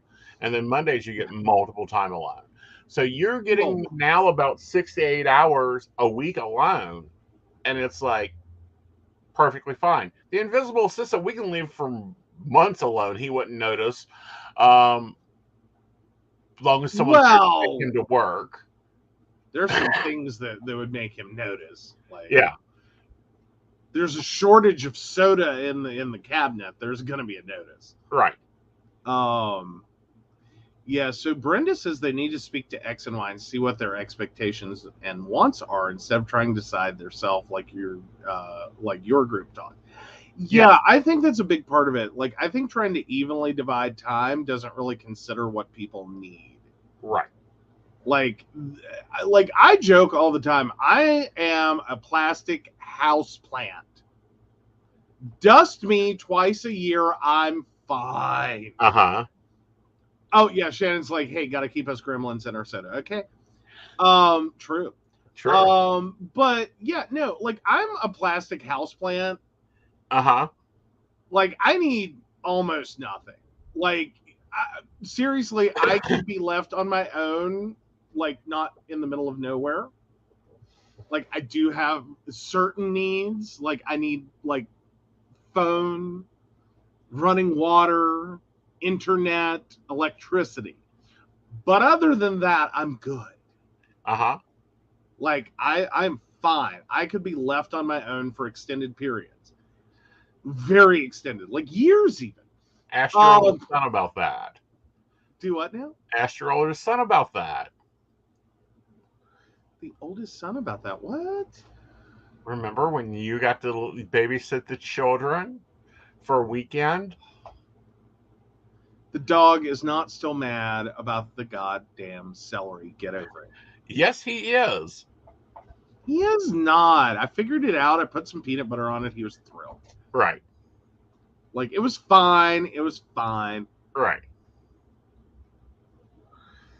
But no, I mean, like, because I lived alone for so long. Mm-hmm. Like, through college, I didn't have a ton of roommates before I got into, like, the individual, like, shared common, but individual dorm room. Mm-hmm. Then I had my own apartment. Mm-hmm. Then I had my next own apartment. Mm-hmm. Like, that was 5 years of, like, didn't really, like, I dated a little in there, but I was more freaked out when people were in my place. Mm-hmm. Because it was one of those things, like, this is how bad I am. Like, I forgot one of my, like, I had the worst time with one of my exes for forgetting they were either at the house or were going to be coming to the house. Uh-huh. Like, I was the world's worst for freaking the hell out because I walked through the front door, my brain in La La Land of whatever the hell I was thinking, whatever the hell the day had brought, and blah, blah, blah. And I walked through the door and, like, kind of like I'm blind to it because my brain's running all over the place. And then get the disembodied voice of, "Hi, honey, you're home." Ah! What the hell? Why is there people here? Oh, right, I'm dating you. Shit. Like, you have that reaction still today. Do what now? You have that reaction still today. Sometimes, yeah. Like, my brain goes off into places, and I'm in my own little bubble, man. And it's like a happy little place, and like, do like is, do like is. And like, I'm rolling my life. Yeah. And then all of a sudden a people appears and it's like, what the fuck? Why are you here? Yeah. All right, you live here. We're in a relationship. I know you. Like, it's a good, like, I'm just saying there's going to be a point in my life, and even without, like, if dementia does not affect me, like, there's going to be a moment in my life, I'm going to tell you right now, I get that little life alert pendant. I'm just going to tell you now, like, I'm going to hit that motherfucker. Like, because I figure about 70, my wherewithal for not, like, totally panicking and, like, 911, what's your emergency? It's going to wear out. Yeah. And I'm just going to be like, sorry, I forgot I'm in a relationship. No, I do not have dementia. Yeah, but the important thing is sitting down and taking a look at, 1, the available time, 2, the available people, and 3, the level of need. Like, do I need them around me 24/7? No. Is it different than they're not here? Yes, because normally that need people around, it's not that I need them around, it's that I need either their access, I need their fucking knowledge, or I need them to handle something while I handle something else. I.e., Anna and Gizmo have decided to have a conversation loudly in the hall while I'm on a call. Yeah, that is a big difference for, like, your business specifically. Working on network, taking private clients, that whole like thing. That, like, household, any kind of household thing. Like, someone's at the front door, the neighbors are being too loud, the children don't want to play nicely with others. Like, any of those things. And then sometimes it's literally to a point of, like, you need cigarettes, coffee, and food. You can't get more than 5 feet from your desk. And God forbid you have to go to the bathroom, because then it's all over. Like, we have threatened at one point to just put a bucket in his office. for like when we leave, just in case Uh-huh. he gets stuck. Right. Because it's happened. Mm-hmm. And it's been like this near impossibility of like, I really need to make this money. Mm-hmm. I also really need like coffee. Yeah. But or you know, I need to relieve myself of coffee. One of the but if two. it's a non-work day, which most of my Wednesday was, it was a good day. I had a great time, didn't have problem. It's like, go do whatever. Yeah, well, it was an off network day mostly. Yeah. Like off call, like Yeah. not a lot, like you didn't have a ton of bookings, you weren't on network, you weren't Mm-hmm. like picking up a lot of people. Like you still worked. Right. Like don't make it sound like you were off work. Like he did not sit here and just like eat like Ferrero Rocher and watch Lifetime movies. One, he hates Lifetime movies. Side note, like he deals with enough of y'all's drama. Uh-huh. He hates with a vengeance Uh-huh. a Lifetime movie. Like if you want fun though, turn one on in front of him and watch him be like, "Oh no, bitch, you don't." Yeah. The only Lifetime movie I like is Mrs. Scrooge with Erica Kane. Well, that's a holiday movie. That's cool. And then I liked their How to Kill Your Husband movies, because they all make mistakes. And it's like, can we skip the mistake? Pick up his dirty shoes? That's in your general, though. Yeah, that's my like, general. I'm talking about the Lifetime movie where, you know, Bambi in the Forest of Men walks right up to the biggest, dumbest, like, hatefulest son of a bitch in the bar with a really cute smile and the nice butt. And then you watch the narcissistic nightmare unfold. Right. And it's like, oh, honey, the red flags were like enormous. Right. Like, oh, you never met his family. Oh, you don't really understand what he does for a living. Oh, the money doesn't seem to make sense, but you were told not to worry your pretty head about it. Right. Like, girl, red flag, red flag. Right. Like, he has money, but he never goes to work?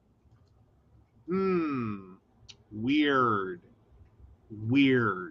Can't put your finger on it, but that's weird. Like, no, why? Like, Lifetime, like, there's so many of those. Or it's he cheated on her, and then she finds out in some traumatic way. Right. And it's like, and then she goes, like, through a journey of self-discovery, and like, don't get me wrong, I'm all about a journey of self-discovery, but some of these, it's like, okay, but really, how many movies? Right. Like, insert your pattern. Right. How many movies can you do of this? I'm just saying. MG's, I think, with me. Yeah. But no, it's hilarious to watch him watch a Lifetime movie. Yeah. It stresses you out, though. Like, your blood pressure shoots through the roof. Exactly, because I see so many fucking mistakes. And then I'm going, gods, this is what you're programming people. I used to think that parents should track the times they read Cinderella to their children. Oh, yeah. Because Happy Ever After really should say Happy Ever After until tomorrow. When you have to deal with the this, that, another, and the real in-depth communications of, no, this is what I mean. This is why I need this. This is what I'm expecting out of you. This is what you're wanting. This is what you need. This is what you're expecting. And then being two totally different things. Or at least go with Happily Ever After for about 24 minutes until he sharded. And then like set the expectation. Yeah. Like, it's not, there's no, like, fairy tales are like not really how that works out. This is an example, and no, this one did not do it. Oh, God. Okay, this one didn't do it. The invisible assistant didn't do it. Okay. Lovely husband. Early days of my career. I think I had done 18 hours on the network. And he says, How? I'm going to make dinner. Honey, what does dinner consist of? Food. What type of food? What goes on the plate? Well, for you, usually a protein and 2 vegetables. Uh-huh. Like, that's general theory. Right. Of most of the world. Right. 1 starch, 1 protein, 2 vegetables is a dinner. So I'm getting ready to take a nap and collapse. But he says, I'll make dinner. Great. Wonderful. Do you need to know what to cook? Oh, why? What? Oh, please tell me this wasn't like one of your exes that just like this, like you were the cook and then they decided to be helpful. Yeah, they decided to be helpful. Oh, no. Okay. Hold still. Facebook user, did we have a question? Yeah, I think that was way earlier. I kept thinking after we finished this one we would get there, but Yeah. we took a minute. Yeah. Sorry. So anyway, I come up for dinner. There's a bowl of cornflakes with milk, whole milk, 2 sandwiches. I'm sorry, wait. Cereal and sandwiches? Yeah, Okay, keep going. that's it. That's dinner. Someone tried really hard with not a fucking clue. And he looks at me and says, you didn't have anything else in the cabinet. We spent $300 last week on groceries. What did you buy?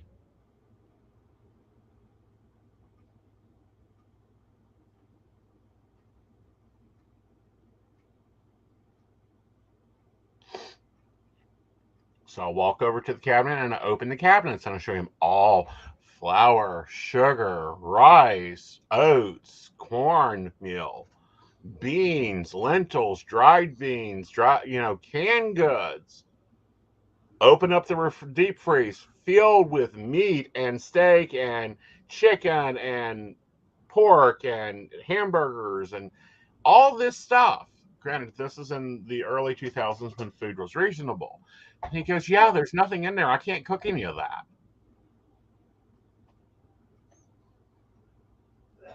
So he was like, where's the lean cuisine and hot pocket section of the freezer? Yes. That's what I need to know. Yeah. Oh, gotta love those. Like, there's bless their hearts. They try. Say after that point, I became the king and queen of the slow cooker because he could turn it on. Now I've now replaced that job with the programmable slow cooker. Yeah. Like, no, I'm sorry, you like plan a slow cooker meal, you're on your own. Of course. Like, don't get me wrong, I will gladly make a slow cooker meal. Mm-hmm. I will not fuck with anyone else's slow cooker process. Like, no. That is your slow cooker meal. Mm-hmm. You planned it. You pulled a recipe for it. You've cooked it before. You know what you want to do. I'm not starting this fight. Right. Because I will literal read the directions and do what they say. Right. And 9 times out of 10, you don't notate changes. In addition, you also do things to recipes that, like, again, you don't notate. Right. And some of them are random. Uh-huh. Like, you'll just be in a mood. Uh-huh. And you'll just, like, or you'll pull a recipe, but we don't have half the ingredients. Uh-huh. And you've decided to wing it. Yes. And it's just like, okay, but for me, I know that you do that. I don't know what your plan is. Right. Like, because sometimes I don't think you know what your plan is until you get in there and you're like, okay, we're going to figure this out. Right. Like, so, I really enjoy Chopped Chef, so I can be a Chopped Chef. Well, yeah. But so I'm like, I don't know what your plan was. I don't know if I just can't find stuff because like what like nope, I'm out. I'm done. Yeah. I plan a recipe like yeah, it goes out like Rachel Ray, all right? Mm-hmm. Like we follow the directions, we pull everything we need beforehand. Mm-hmm. Like that's what I do. Like you know. Right. But anyhow, it takes communication, it takes forethought, it takes giving people departments and agencies to run any relationship.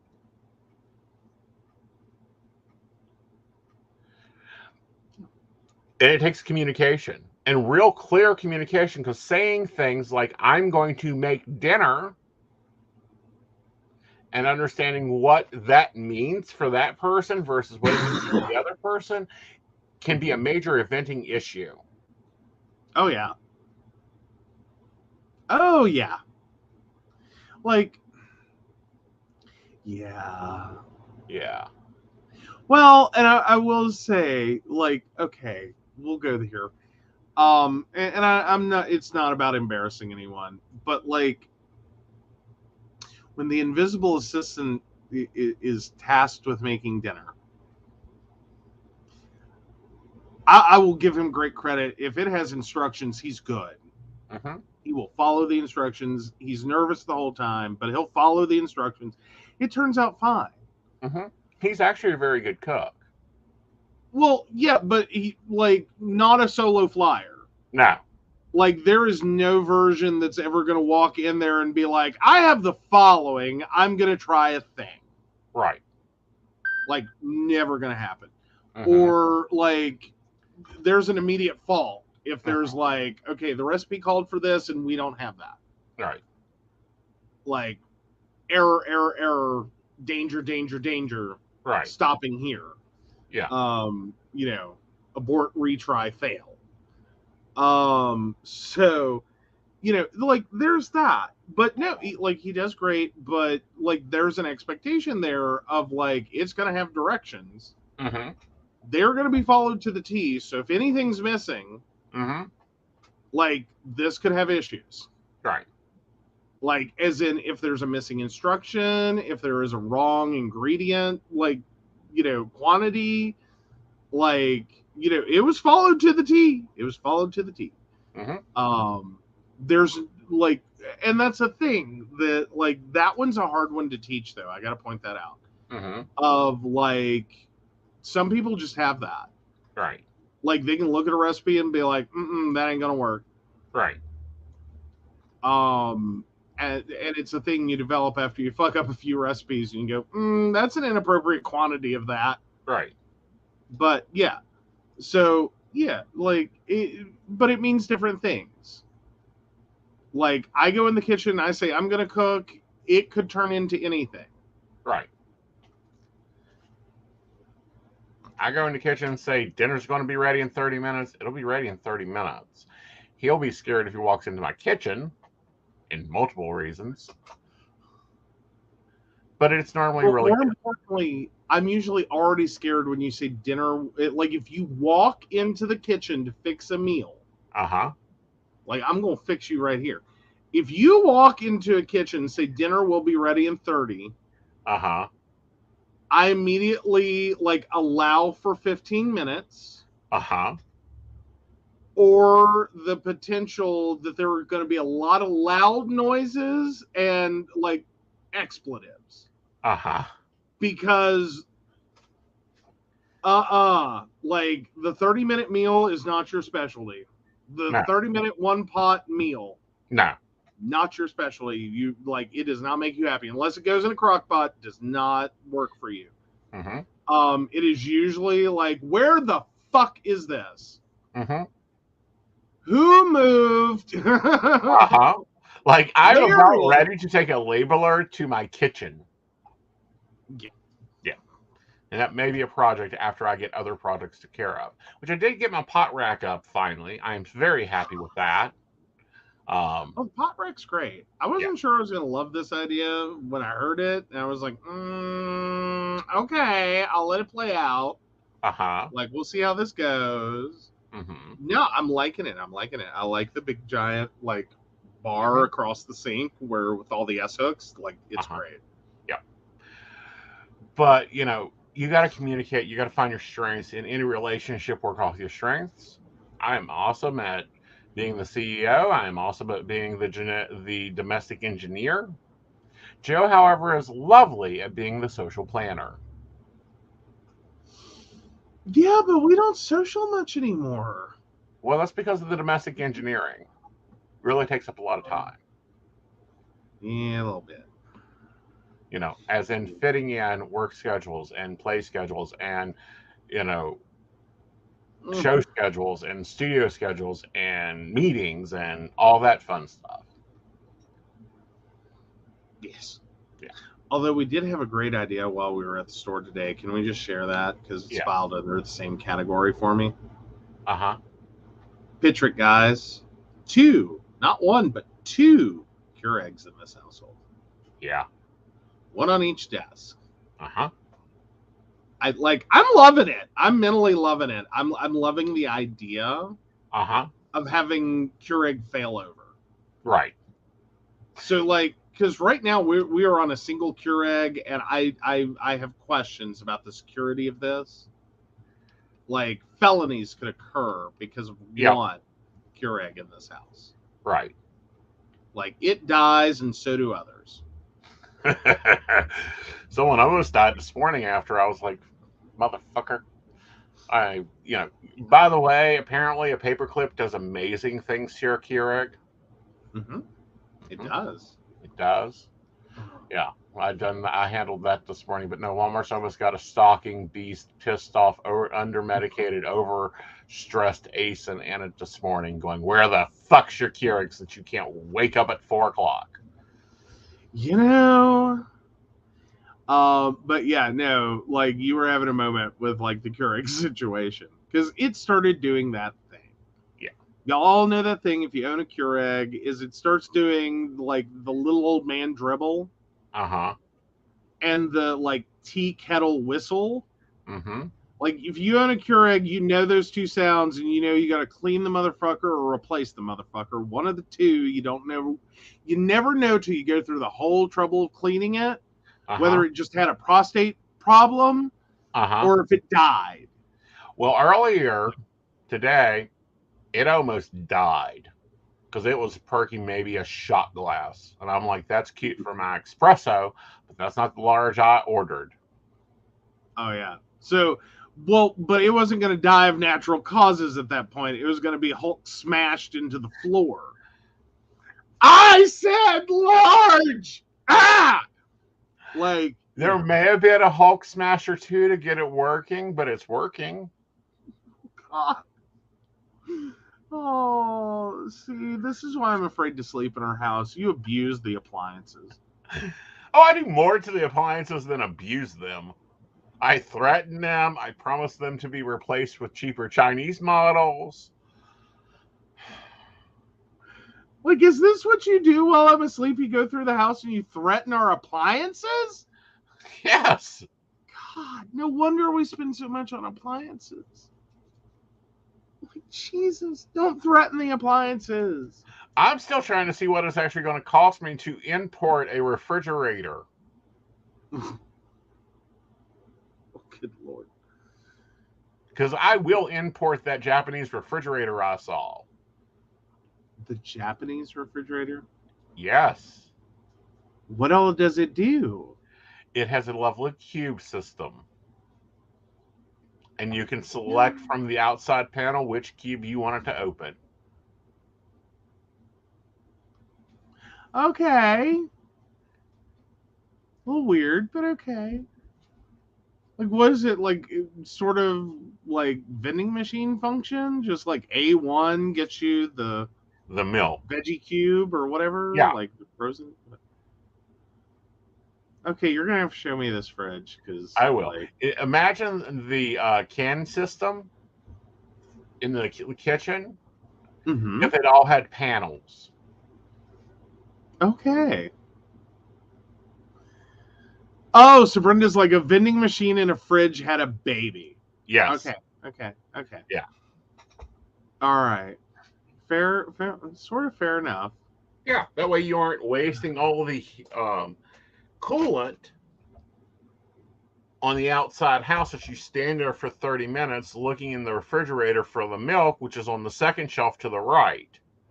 Well, why not get one that you just knock on the door and the light turns on so you can stare down what you want? That sounds good.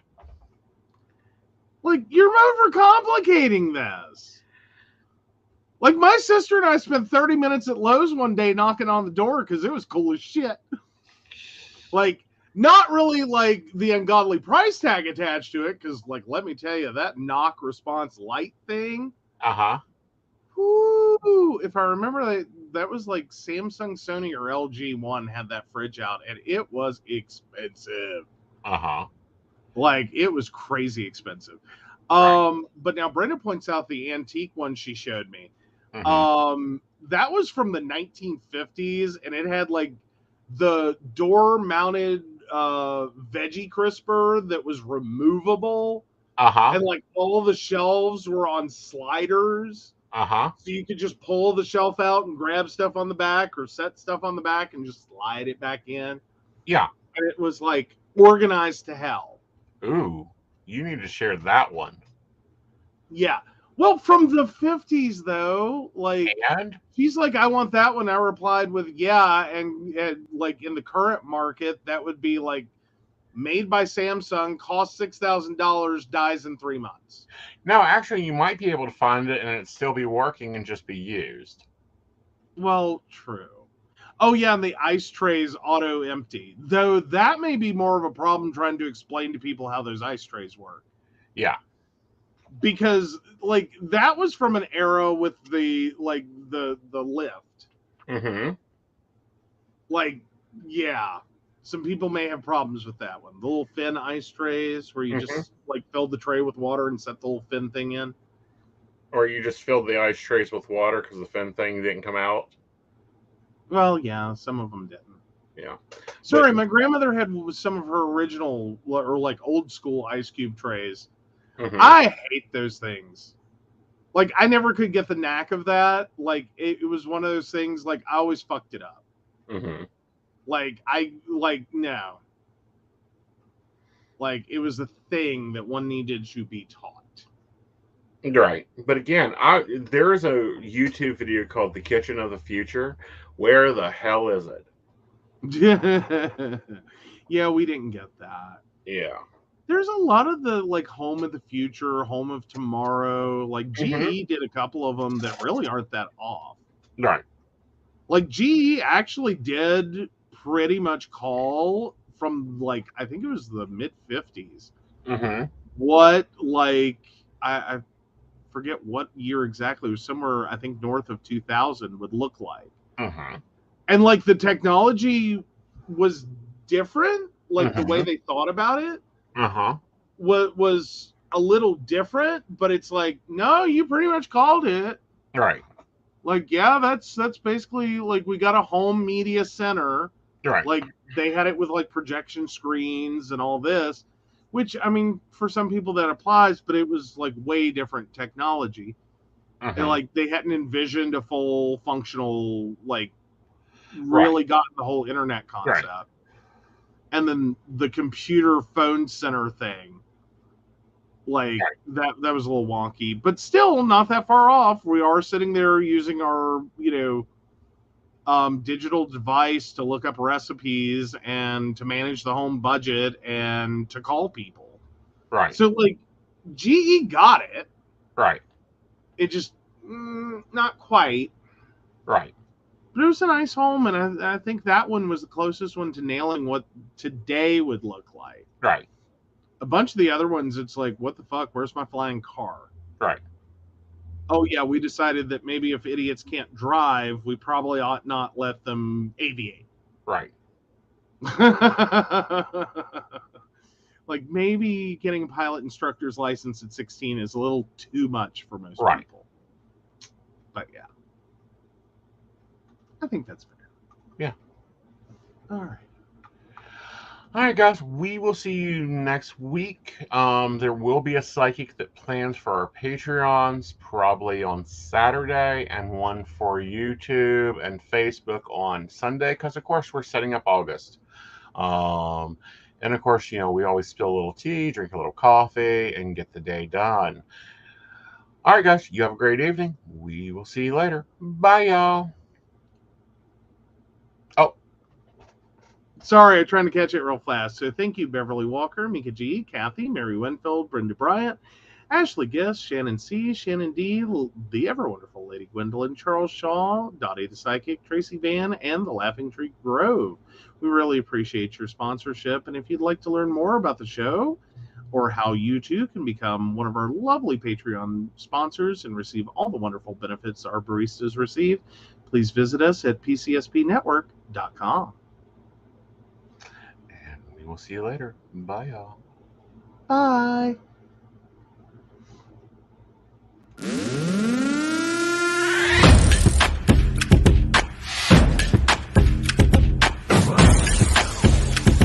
Let's work. Yo, it's go time, showtime, never backing down time. One shot, yo, make it count, yo. Crunch time, shine time, make this moment my time. Get a grip, yo, ready, set, go. We bring the thunder. Bring the thunder. Let's work. Bring the thunder. Let's go. Bring the thunder. Let's work. Bring the thunder. Let's go. Yeah, it's my time, your time, step into the spotlight. Get lit, yo, let yourself go. Our time, high time, gotta go big time. This is it, yo, never take no flight time. Grind time, take it to the street time. Turn the roof off, get loco. Game time, win time, we gon' bring it home time. No regrets now.